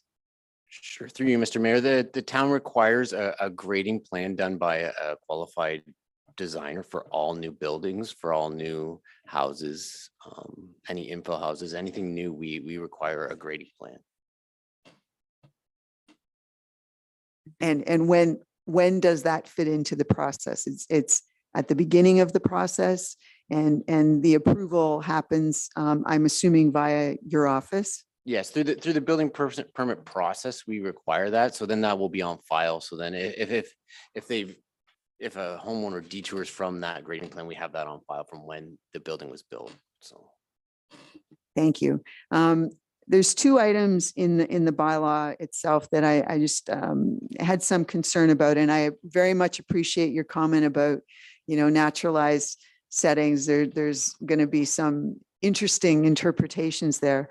There is a reference in the bylaw in the definitions that ground cover includes a number of things in it, and then there's a sort of catch-all other plant material, and then it goes on to item 10 in the bylaw. Has that the height of ground cover is 6 inches or less on vacant properties. But if it was a vacant property that had wildflowers on it, they potentially would be higher than 6 inches. So I appreciate your flagging of this is going to be hard to deal with, but a naturalized kind of situation would include wildflowers, I would presume, and many of them grow higher than 6 inches. So I just see that as a question that I have about how this plays out. There's also in number 12 in the bylaw, it's got the height of ground cover need not be maintained in areas identified to be naturalized, provided, and then it goes on to give wildflower, meadow, butterfly gardens, and naturalized areas are permitted provided they do not encroach within 1 meter of the lot line. 1 meter of the lot line for many properties would put that well back from the sidewalk because often there is sort of like, often where the sidewalk is, you still have to come back a number of feet to hit a lot line. And then if you're talking about a further 3 feet, is that the intention to not enable activity on a piece of property where it is abutting, say, a sidewalk, to not enable activity right out to the sidewalk? Because quite frankly, I think it looks kind of nice when there's a property owner takes initiative, whether it's a naturalized setting or an actual garden, to have it come right out to the sidewalk. Am I reading that properly about the does not encroach within 1 meter of the lot line? And that would push, in my estimation, something back potentially 8 to 10 feet in from a sidewalk in some parts of town. Is that what that means? You've read that correctly. I would have to take it back to the bylaw officer and discuss it. The original intention was to have the meter side to an abutting property, but I'll take it back and to the bylaw officer, and we'll try and rework that a bit. Thank you. I'd appreciate that because, I think part of the encouragement to do something like this is from people who do take great interest in their property right out to the road, right out to the lane, right out to the sidewalk. And, they were looking for, I think, some encouragement and opportunities to effectively do something nice in those areas, whether it be naturalized or, a little different treatment of the ground with a garden or that sort of thing. And certainly, I don't think most people are aware of really where their lot line is. And I just wouldn't want that to become an issue going forward. Because, I would prefer that it be something right out to the sidewalk or right out to a lane or right out to a street. But I look forward to whatever you come up with. Thank you. Councillor Grace. Thank you, Mr. Mayor, and thank you, Josh. I have eagerly looked forward to this proposed bylaw. So thank you for all your work on it. I have 4 questions too, and 2 of them actually are along the same lines as the deputy mayor's, but I wondered if I could get a little more definition. The report indicates that more complicated situations may be handled under the property standards bylaw, which provides the option of an appeal to the Committee of Adjustment. And so I'm wondering, for the benefit of the public reading this bylaw, are there any criteria that we can provide for a situation to be elevated? What would elevate a situation to a property standards bylaw determination that could qualify for an appeal? Like if there was a dispute that was related to grass cutting, as you say, might be problematic. Would there be an appeal option? How could that move over to that possibility? For the larger ones, we anticipate anything that will need to bring a third party in to do work and incur costs onto the property owner. That's when we would want them to have the opportunity to appeal. So it's for larger cleanups, anything that's smaller drainage, grass issues that can just be cut. We don't anticipate that we're going to use the clean yards bylaw for that. Anything larger, like a big yard cleanup that's going to take a company to remove that and the cost we put on the taxes, then we will use the property standards bylaw. Okay. Is that something that could be added for more clarity for the? I think that would be more of a policy, but I could look into it and see if we could add it into the bylaw. Okay. I mean, I guess it could be something that could be relayed to the property owner if there was a question. The CAO has comment. Yeah, I think we can take it away, Josh, and we can look at just including language around the trigger of when the property standards bylaw would come into play. We can help you with that. Okay. My second question is also about drainage. And I'm thinking about a situation which isn't necessarily involving a new build, which would require oversight from the building office. But what about an established property where there's some kind of landscaping and maybe the property is also zoned EP? Should we include some kind of language which indicates to property owners that they may have to, if their zoning is EP, they may have to alert the town, they may have to contact the SVCA So they're not just saying, oh, well, I thought I had to go ahead and do some drainage things on my property without knowing that they have a responsibility to do that. Through you, Mr. Mayor, I believe that that would be an educational piece that the bylaw officer would take on. If we found out that it was an EP, we definitely alert them to the Saugeen Valley. I don't know if it would be something we would embed in the bylaw. Okay, I guess I was trying to avoid a complaint situation. Get out ahead of it instead of. Two other questions.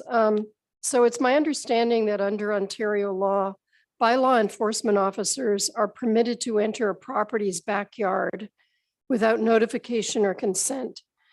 And that municipal bylaw officers are not bound by the same privacy rights guidelines that apply to police officers.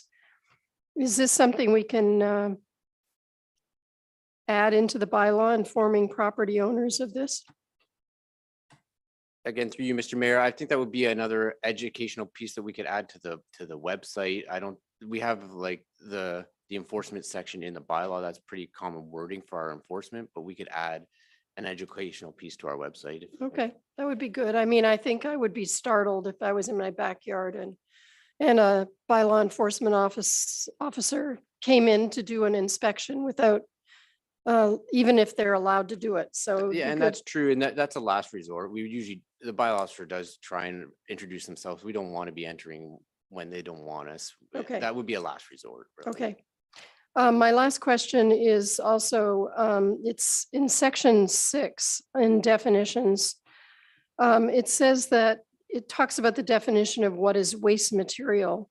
And it says that that's to be determined by the opinion of the officer. So then after reading that, then I was going on and reading the Committee of Adjustment meeting minutes from July 17th. And there's a reference in those minutes that illustrates the practical difficulty that the lack of definition might create. Because in the minutes for that meeting, there was a question about something that the officer had defined as being not usable or waste material, but then upon questioning from the committee members, the officer went on to clarify and explain how she reached that determination. So I'm just wondering if there's any criteria that we can include that would provide more clarity for members of the public, or maybe again an educational piece that could be attached to the website. Yeah, we could try and tighten up the definition for the final draft for sure for waste material. Okay, thank you. Councillor Halpin. Thank you, Mayor. Josh, thank you for this report and this bylaw and everything. And I'm just really excited about this. I think it's a step in the right direction for the town. I think a lot of people, face it, people are starting to do this already. And it's just time for it to catch up for them. And I just think it shows that we have a good community of concerned people that want to do the right thing for the environment. And I see this bylaw as just keeping up with the times. So thank you so much for it. Thank you.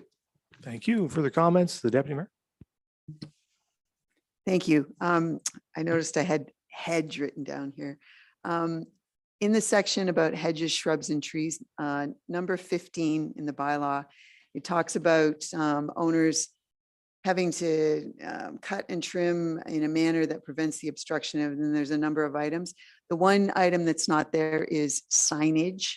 There's a number of locations where private property has the potential to come right up to where there's municipal signage, that it would be important that there, in my opinion, that there be a reference there that reflects that sometimes there's other things that are adjacent to the property that you don't want that hedge to be blocking either. And I'll give you an example for, there's a hedge that is in a location in Southampton, which I'll tell you about after Josh, when we break. There's a hedge in Southampton that completely obliterates a no parking sign on that side of the road. And so, I would appreciate if consideration would be given to make sure that signage is reflected there. Thank you. Thank you. Further comments? I don't see any. I guess I would just comment, I've heard a lot from people in the community that they want to see opportunities for naturalized spaces in their properties, and I certainly understand that. And I think I support that motivation on people's behalf. And I really support people, quite frankly, and this, I guess I'll give you my own bias, quite frankly think people should be able to maintain their lots however they want to. And I'm not I always worry about municipal bylaws that start to slide us into the realm of being the taste police, right? Like, I mean, how long should a person's grass be? Should it be 6 inches or 10 inches? Should it be turf grass? Should it be wildflowers? I don't know. I mean, it's up to you. It's your property. And our bylaws should hew closely to what is a hazard for the public, for what is problematic, from the standpoint of, like the one the deputy mayor just raised, a shrub that hinders the passage of people along a public sidewalk. Well, that should violate a bylaw. Shrubbery shouldn't hide signs that a municipality has up that tells people what the law is. But I don't want bylaw enforcement officers running around to see if your grass is 4 inches tall. I think that I really don't think that ought to be in a bylaw. And I think my approach to this whole thing would be, instead of saying, the height of the ground cover need not be maintained and yada, yada, yada, just to say, we don't care what the height of your ground cover is. And we're not going to enforce a standard. Because every standard, everybody's attitude is different as to what that ought to be, and there will be a community standard established. There's peer pressure out there. That's how the world works. That's how communities function, not by us getting involved with a bylaw enforcement officer. Oh, my neighbor keeps his grass an inch too long, come fine him. That's always going to be about more than the grass. It's going to be about, I hate my neighbor, right? And we're going to get dragged into the middle of that. And that happens repeatedly over and over again. That's often what the Committee of Adjustment is all about, the fights that the Committee of Adjustment adjudicates, right? So anyway, I am a fan of what we're trying to achieve with this bylaw, opening up the franchise for that. I'm not certain I'm a fan of the bylaw though, because I think rather than have the bylaw, we should maybe have maybe the bylaw is right. And I'm not going to make a comment, I guess, about the right way to do it. I would only say my view is we should remove these regulations and focus more on making sure there isn't refuse in the yard that's going to leach into the groundwater, or making sure that the roads are passable, this kind of thing. That's where our focus ought to be. So I'm not sure where I stand on this bylaw. I like the idea of widening the franchise. I guess what I'm saying is I'd like us to widen it more. Those are my comments. Are there any more comments on this? The deputy mayor. Thank you. And through you, I'll take advantage of the opportunity, since we're talking about naturalized spaces. Councillor Halpin and I believe Councillor Grace had a great conversation about naturalized spaces. And at the time, we thought that the town should be a leader in showing how this might work in the community. And we actually talked about the area around the Southampton water tower. It's behind a fence, requires a little extra effort to cut the grass back there. We thought that might be a nice pilot project for what a naturalized space could look like. So I guess I understand what you're saying, Mr. Mayor. I think we the town could provide some leadership as to what this really involves if we picked a spot and we naturalized it and publicized it as a naturalized space. So then it could have the parameters intact in it that show the community what we're talking about and what we feel is a good step forward in terms of some changes in the way we look at lawns and that sort of thing. Anyway, I just thought I'd take advantage of that. Thank you. Sure, you bet. Councillor Halpin for one more. Oh, sorry. What's going on? The CAO. Yep. Thank you. Just in response to the deputy mayor's comment, Councillor Halpin has requested, and staff are working on building into the 2024 business plan 2 pilot projects in the town, looking at naturalized areas in our parks. So we'll bringing that forward in this year's business plan conversation. No, that's cool. Thank you for that. Okay, so you've heard the recommendation. It's just to receive this. So for information, I should say. So if there's nothing further, I'll ask all in favor of that. That's carried. Okay. Now we're on to item 6, which is the volunteer firefighter and officer salary grid. And the deputy fire chief is here with us tonight. Good evening, Mr. Mayor and councilors. I'm presenting this report on behalf of Chief Melanson that's lucky enough to be on holidays. This is quite frankly a housekeeping report. This report is to recommend that council adopts a bylaw updating the volunteer firefighter wage table. The current table as laid out in Schedule E of our 2019 bylaw does not reflect the current council approved organizational chart or the volunteer firefighter human resources policy approved by our CAO. The organizational chart has been updated thanks to the support of council to better align with the 3 pillars of fire safety as laid out by the Fire Prevention Act. That is public education, fire prevention, and fire suppression. I'd be happy to take any questions on this report. Thank you. So there is a recommendation that council adopt a bylaw to establish the volunteer firefighter and officer salary grid, repealing Schedule E of bylaw 2019. Is there questions or comments? No, I don't. Is there questions or comments? Vice Deputy Mayor. Just thanks for your report, and thank you to our volunteer firefighters and the permanent full-time staff. The great work you do, really. We're pretty fortunate to have the fire staff we have in Saugeen Shores, and I look just a little bit to the east where I think they got about a $4 million budget, for firefighting, and I think ours is 1.2 or 3 or something like that. So a quarter of the cost for excellent service. The response time's great. People are happy with our fire services service in Saugeen Shores. I just want to thank you for the great work you do, and pass it on to staff, please. Thank you. And our Appreciate the volunteers. positive comments. Yep. So just so I'm clear, for the incident for the first class, is it so for a call out that you paid $38? Is that correct? That is correct. $38. $38 for the first hour of service and therefore after. They get paid mileage? No, they do not. It just seems, we're very fortunate, and it just seems like incredibly low amount. I guess my question is, and it's probably in the report maybe, but the standard around the province, are we in line with what a $38? I still can't get over how it's $38 to go fight a fire. But is that standard number for around the province? Yes, we are. Thank you for the question through you, Mr. Mayor. We are very fortunate with our dedicated personnel. We did a wage review, a wage survey, likely about 5 years ago under the former chief, and we are at the top end of the grid in this area, not maybe reflecting how busy it's been lately with their tremendous growth that we've experienced. We just had a volunteer recruitment effort, I think, so that you're not having any difficulty finding people for that $38 call out, right? We are not. We're very fortunate. The last recruitment, we had over 60 applications for 12 spots. Just incredible. Thanks again for all you do. Thank you. Really, thank you. Thank you for the comments. I think and I appreciate the report and the comments of the Vice Deputy Mayor. I certainly agree with all of those. And I would just say that when it comes to the budget, we get excellent service by our volunteer firefighters, and at these rates, they really are volunteer firefighters. But what we owe them is the best equipment that we can buy, the finest equipment, so that they are safe and so that they go home safe every time they go out to fight one of these fires. And so that is the quid pro quo for council.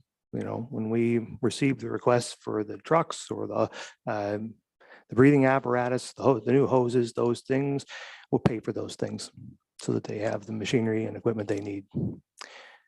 So if there is nothing further, you've heard the recommendation there, I'll ask all in favor. That's carried. Okay. So now we're on to 8.4, and you have communications, and there's several of them there, 8 items, comments, questions from members on those. The Vice Deputy Mayor.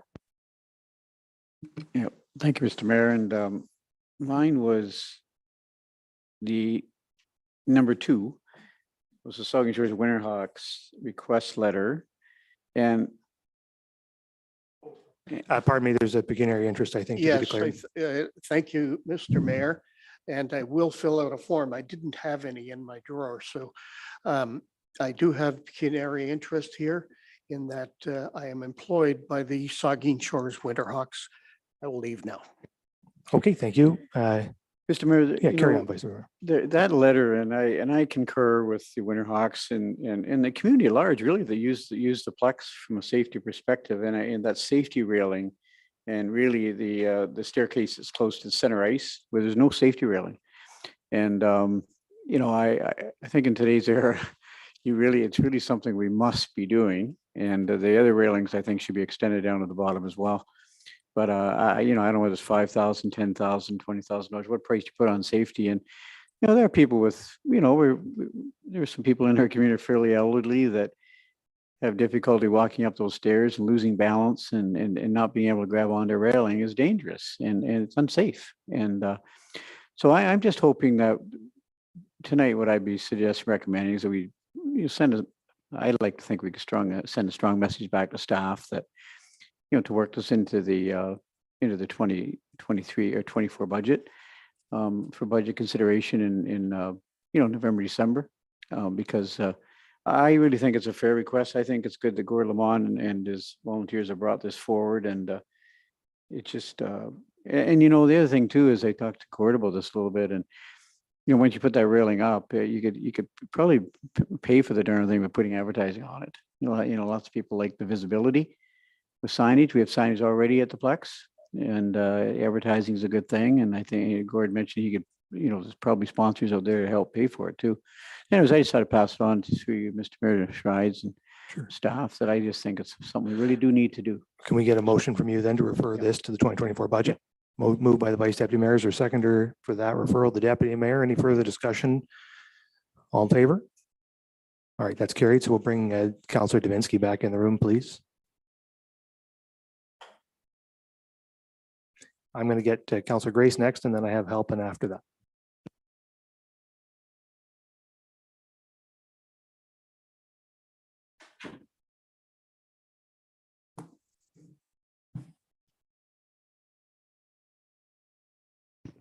Thank you, Mr. Mayor. I'd like to speak to 8.4.7, which is the Township of Severn Climate Emergency Just Transition Transfer Resolution.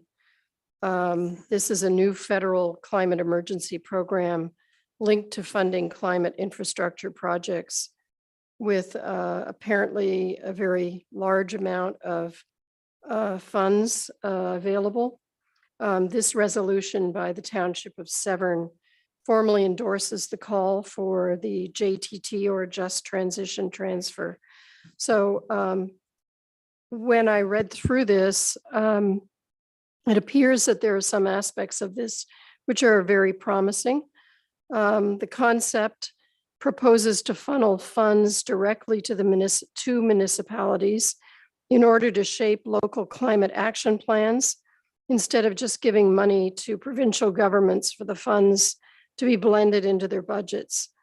And at a time when our municipality cannot afford dedicated staff to manage climate-related programs, this program could be of assistance to us in providing stable multi-year funding for climate infrastructure and training or employment needs of our municipality, or other organizations to allow us to respond to climate change more effectively. So I appreciate the fact that that the Township of Severn has brought this federal program to our attention. I wonder, Mr. Mayor, if we could ask staff to return to us with some information on how the JTT may affect us, and whether it's appropriate for us to pass a similar resolution. Ask the CAO if she thinks that's appropriate. Yeah, thank you, Mr. Mayor. Yeah, I think that we could bring something back. I don't know that I could put a time frame to that right now, but I can follow up with the Director of Development Services when he's back from vacation and bring something back. Okay, I have Councillor Halpin next. Thank you, Mayor, and through you. I had number 4 added for the watershed report card for Saugeen Valley Conservation Authority. And I know that if someone looked at this page, they could click on that link, but rather than spend a lot of time talking about it, is there a way we could put a link to that report card out there. And even if not, I just want to comment that it's easy for people to get really discouraged about the environment. It's easy for people to feel really depressed about it and everything. And when you read our watershed report card, we're really not doing too bad. We're trending the right way in the Saugeen Valley Conservation Authority, except for more in the southern area. And so I'd encourage people to take a look at that. And also it kind of shows the value of conservation authorities and what they do. So this report measures forest, water quality, just all the different things that make up our very valuable watershed. Thank you. Yeah, thank you for that. And I think probably staff can consider how we might make that information more prominent on our own website or link to it appropriately, perhaps via social media, something like that. So I see some nods, so we can take that, staff will take that under advisement. The Deputy Mayor. Thank you. Number 5 on the list is a resolution from the municipality of Erin Eldersley related to inclusion and accessibility. And their resolution is basically, well, there's 3 points in it. One is that they send it around the county, which we received a copy. The other two items relate to reaffirming their commitment to a safe and inclusive community and condemning hate in all forms. And then the other one is about exploring the creation of an inclusion and accessibility committee. We already have an accessibility committee, but I don't know if we've really worked into the mandate much about inclusion, but I just, the particular item caught my attention because just recently we received some recognition associated with you know, this whole area of opportunity and this area of community life.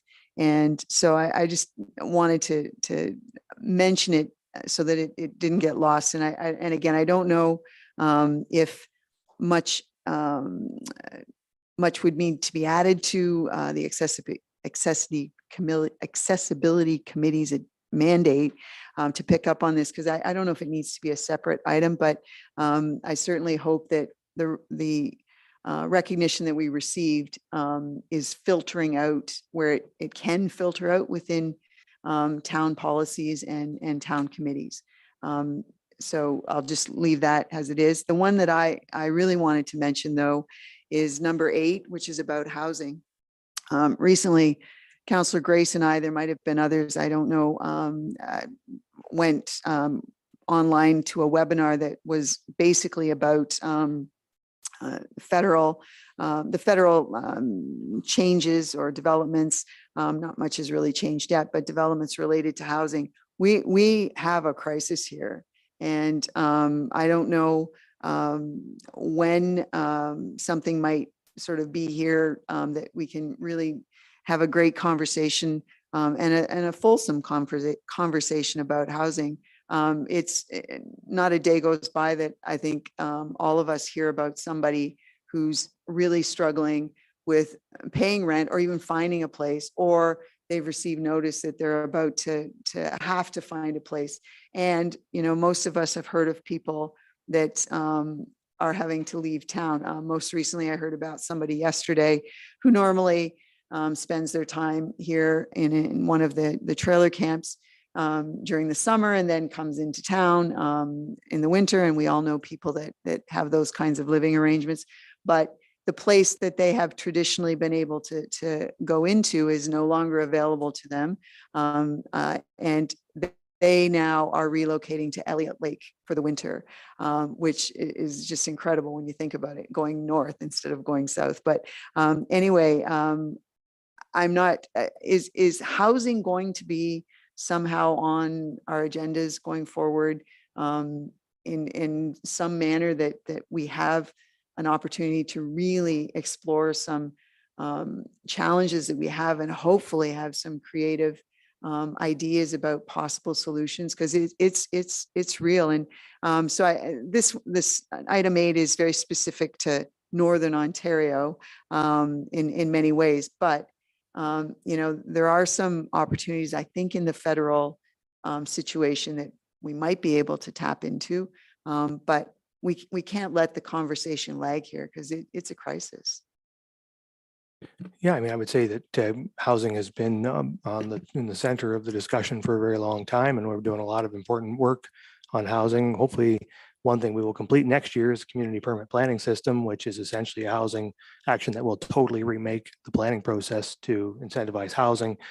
I mean, but several different initiatives on housing ongoing and more. And I know members of council are working on specific housing initiatives that will likely come forward, and staff is working on our surplus lands to come forward with other housing initiatives. Not to mention, we have several apartments under construction or about to be under construction, which is a direct result of our emphasis on density to improve the housing situation. So yeah, I mean, it's going to be an ongoing, it's going to be on the agenda all the time. It's never coming off the agenda.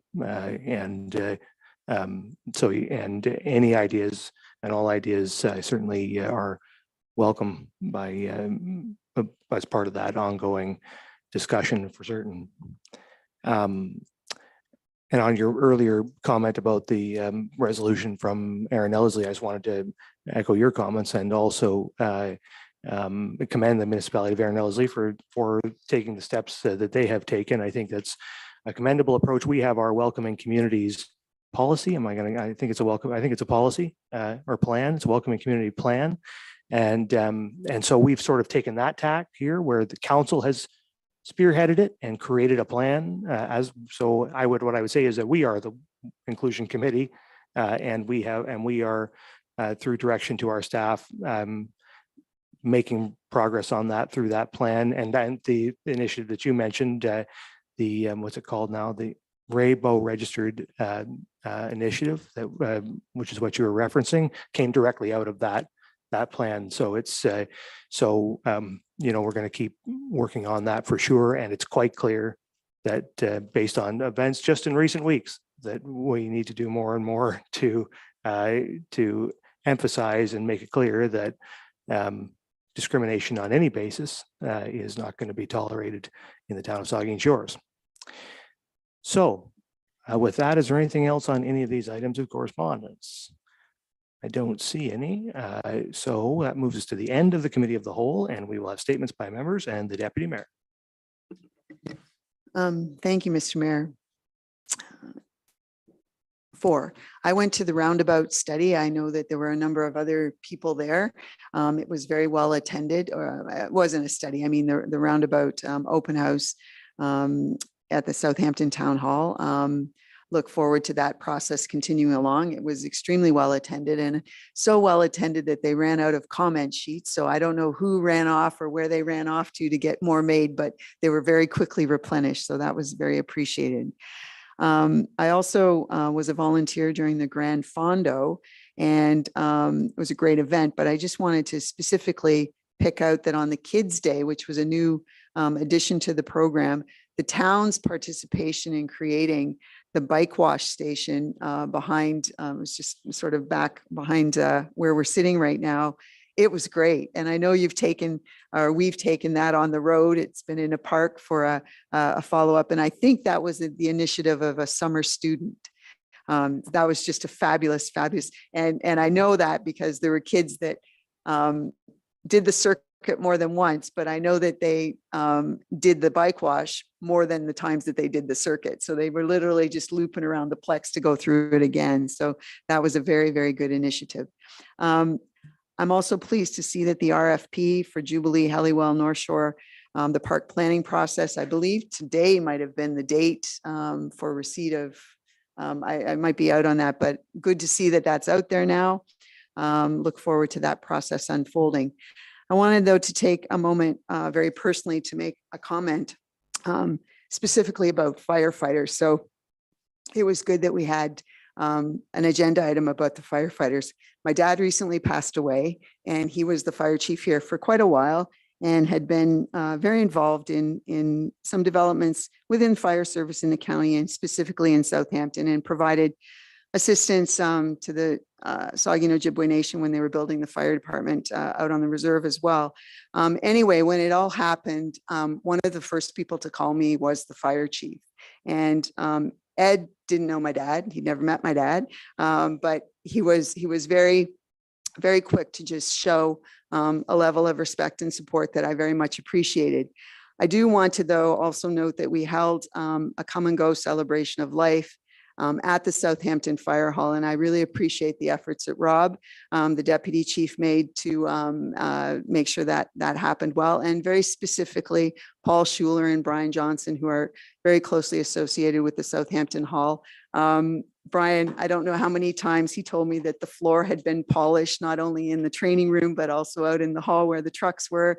And Paul was very specific about they moved the trucks out so that they were on the street, which I think people from the park appreciated that too.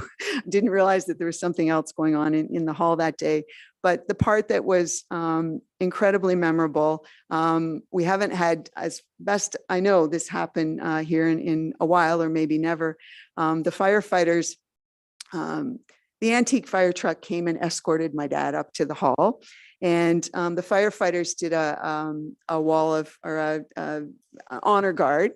And it wasn't just Southampton firefighters that were there. It was firefighters from Saugeen Shores. There were a couple of past firefighters, retired firefighters, and current Port Elgin and Southampton station firefighters.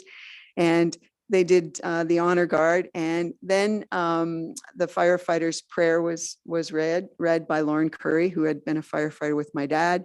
And they also made a very special place in the hall for a table that my dad could be on. And he was there during the come and go celebration. And I will mention that the lovely flowers that the town sent me or sent us had a place of honor on that table. And Chris at Keepsakes and Memories really did an amazing job with those flowers, but they were on behalf of the town. Thank you very much for that. But after my dad was put there, all of the firefighters proceeded by slowly and stopped and took a moment. I've never seen anything like that before. So yeah, they're volunteers and they should be paid more money. I get that, but I tell you, it was just an incredible community reflection of support for a family, but also recognition of a life that fire hall was completely tied up with it. So thank you, Rob. Please pass that along. I know we left some cookies for fire practice, which was a couple of days later, but amazing, amazing effort on behalf of the firefighters to help us out at a difficult time. Thank you very much, Mr. Mayor. Well, thank you. And I just wanted to express on behalf of the town of Saugeen Shores, on behalf of council and the whole community, our condolences on the passing of your father, Chief Huber.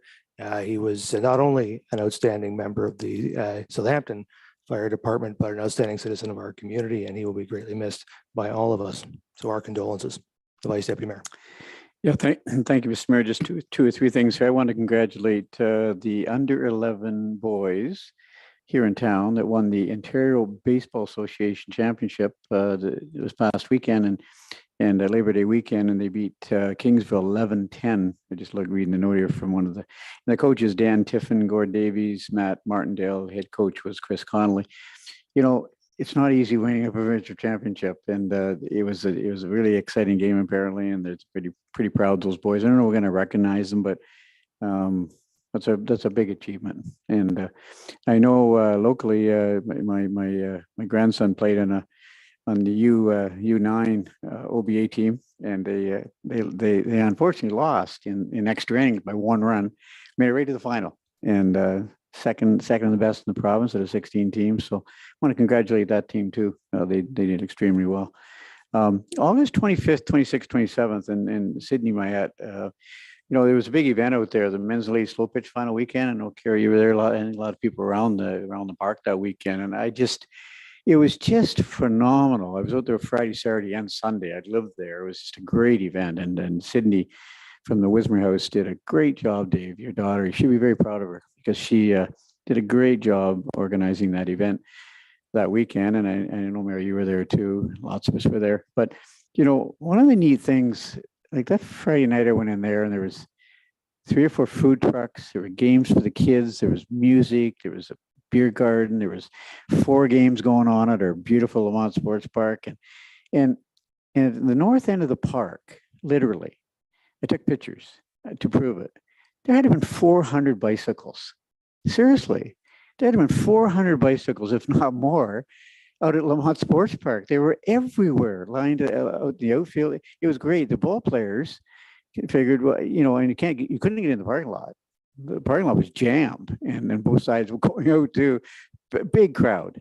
I guess what I'm mentioning is that's why we built that facility. Those kinds of events, and there's going to be more of them. 8 ball tournaments out there this year, and it's just a phenomenal facility. So they pass on my thanks to Sydney. She did a great job that weekend. And there's another event that I just wanted to mention to you here, if I could quickly, and because it's significant. And this is a good one. The Saugeen Shores Life Saving Club members, as a surprise, 2023 Canadian Surf Life Saving Champions, after earning most points overall at the Canadian Surf Life Saving Championships in Nova Scotia, August 25th to 27th, the team's first surf championship. Michael Hunt and all the people that were on that team, that's a big thing, to win that, and recognition for Saugeen Shores. So I saw that in the Saugeen Times and Shoreline Beacon, and I just want to congratulate Michael and all those people that were involved with that, because that's a great accomplishment. So anyways. And just a note, a preview of things to come. The U11 boys will be here on the 25th for certificates, and the invitation's been proffered to the Life Saving Club. So hopefully we'll be seeing all those folks in here before too long. Councillor Mayette. Thank you, Mr. Mayor. Not much for me. We went to AMO. It was a good conference. We had some good contacts, good delegations, and more locally, Aaron Ellerslie puts on a good fair. If you didn't get a chance to go to their fair yesterday, it was a good time. It was a real rural fair with lots of livestock and events and food and music, and they know how to put it on good. Pumpkin Fest is good, but theirs is good too. All right, fair enough. We'll go to Councillor Davinsky then. With all this going on, I've got nothing tonight, Mr. Mayor. Okay, Councillor Grace. Thank you, Mr. Mayor. Just a reminder that the second Aaron Elderslie Fair, the Terra Fair, is coming up on Wednesday. No, my dad went to that fair every year of his life up until he was 91. So it's strange. It's on a Wednesday, but it's a good fair. I have 2 items, Mr. Mayor. The first is a reminder that the Canadian Big Band Weekend is coming up this weekend. There will be 4 days of music, starting with musical. The night guy came to town at the Southampton Town Hall on this Thursday night, and then continuing on with Friday night jazz at 8 or 9 venues throughout Port Elgin and Southampton, and then more events on Saturday and Sunday. And so thank you to all of the organizers and the musicians who participate in that for all of your efforts in terms of providing great cultural activity and lots of economic stimulation in our town. I also want to thank our staff, the sponsors from the community and musical groups for providing free public Sunday night concerts throughout the summer in both Port Elgin and Southampton. And I also want to thank the Southampton BIA businesses, particularly Dave Rudell and Paul Schendel, for organizing Friday night music events throughout the summer in downtown Southampton. And these are the kinds of cultural activities that really enrich our community. Thank you to everyone involved in those. Thank you, Councillor Halpin. Thank you, Mayor. There's a tree sale coming up again on Monday, September 18th. And it's all maple trees, $160 a tree, 1 per resident. The pickup for these trees will be at the town shed, Port Elgin Town Shed, on October 14th between 8 and 10 a.m. I'm committed to planting more trees in Saugeen Shores. This council is concerned about that and appropriated more money for the tree sale this year and allowing us to have a second tree sale. You know, I just wanna, like, these trees are subsidized, so the town is planting them. We're looking for partners. We're looking for people to take these trees. I'm gonna put out a little challenge to those people that live in Green Mill, Elgin and Market Street. If you have an old century tree that was cut down, this is your chance to plant one. You can get a tree for $160. And if you're having trouble planting it, I want you to call me and I'll come and help you plant it or plant it for you.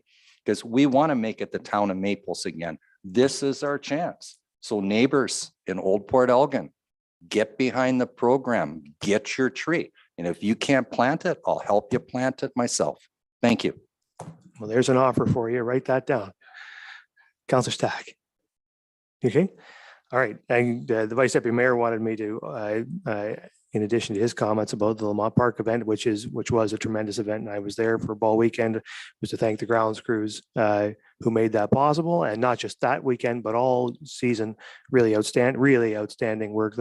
Those facilities were, and all of our facilities were kept beautifully this year. So a few quick things from me. I did want to mention, in addition to the loss of Chief Huber in the last few weeks, we also lost Bert Kuntz, another fire chief, for many years of the Kitchener Fire Department, but a resident of our community, helped our fire department significantly with some planning work that we did over the years, and was just an outstanding citizen of our community. I had the opportunity to attend visitation for him, and he was extremely well attended. He was a man who touched a lot of people's lives, and so he will be deeply missed. And I wanted to pass along the town's sympathies to his family. I wanted to mention that yesterday I attended the Walk for Parkinson's at the North Shore Park, and it was very well attended. I want to say thank you to the organizers there. We're looking to raise region-wide about almost $500,000 for to fight Parkinson's disease, and I know they will be successful in that. And the other thing was, oh yes, the Marine Heritage Society Volunteer Appreciation was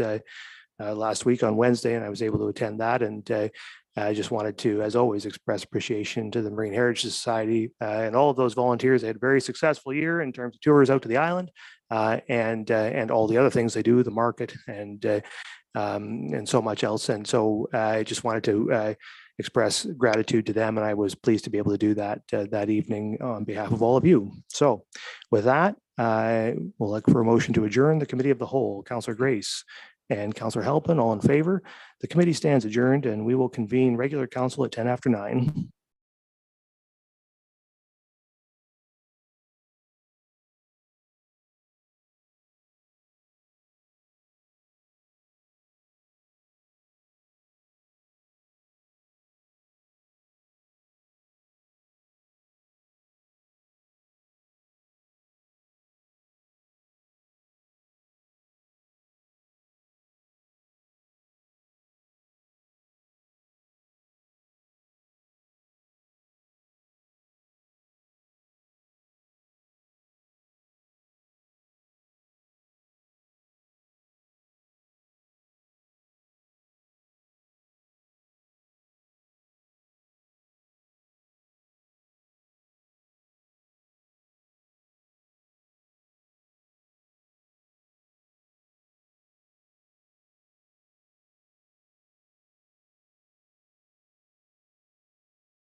Okay, everybody, we're going to get this regular council meeting going here.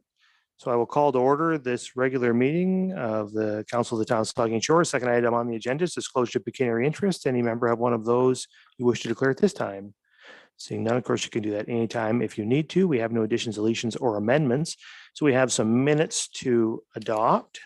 I guess I don't have resolutions anymore, so I don't have to worry about that, right? I don't actually have written resolutions, right? Just read them. I don't need them because I don't have to fill them out, right? So, okay, we've sorted out our bureaucratic issue here, sorry. So we have three sets of minutes there: regular council August 14th, regular council August 21st, and committee of the whole August 14th. And it's recommended that council adopt the minutes of the regular council meetings of August 14th and August 21st, 2023, and note and file the minutes of the committee of the whole meeting of August 14th, 2023, as presented. Is there a mover and seconder for the resolution? Grace Davinsky. Any questions or comments? Seeing none, all in favor?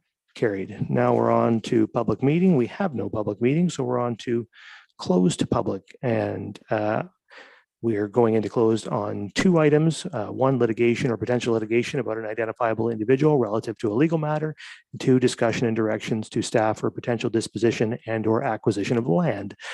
So the recommendation is the council move into a closed to public session in accordance with the Municipal Act 2001, Section 2392 as follows.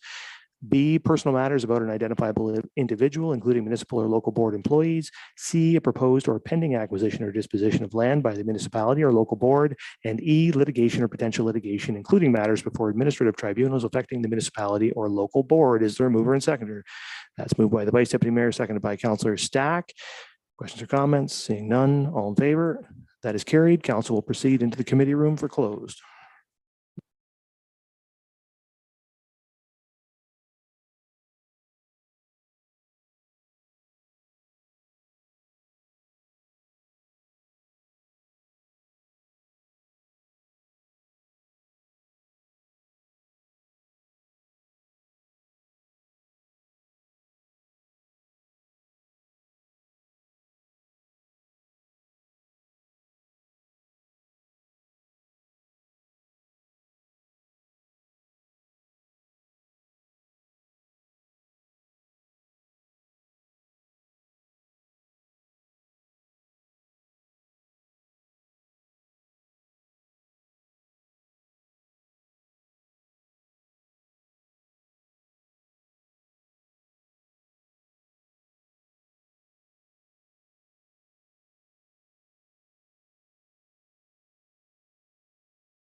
Sarah, or not?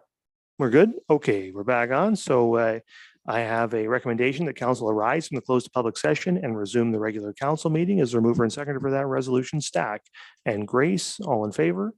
So we have risen, and I will report on the first item. Council gave direction to staff on litigation or potential litigation about an identifiable individual relative to a legal matter. I had a pecuniary interest in the second matter, so I'll leave it to the deputy mayor to report on that one.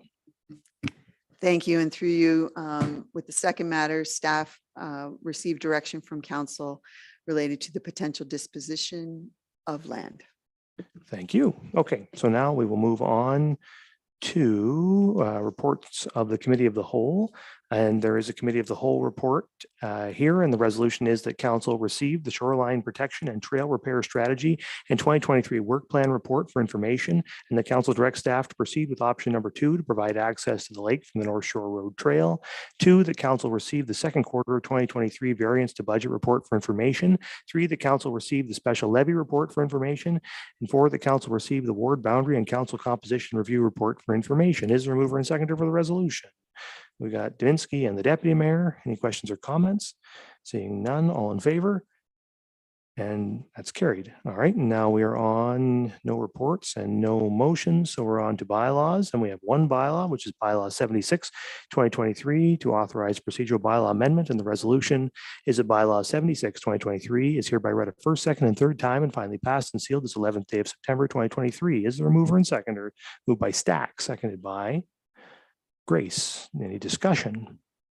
Seeing none, all in favor?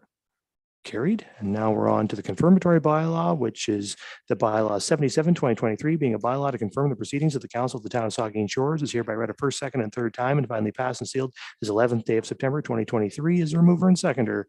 Stack, Mayette, all in favor? Carried.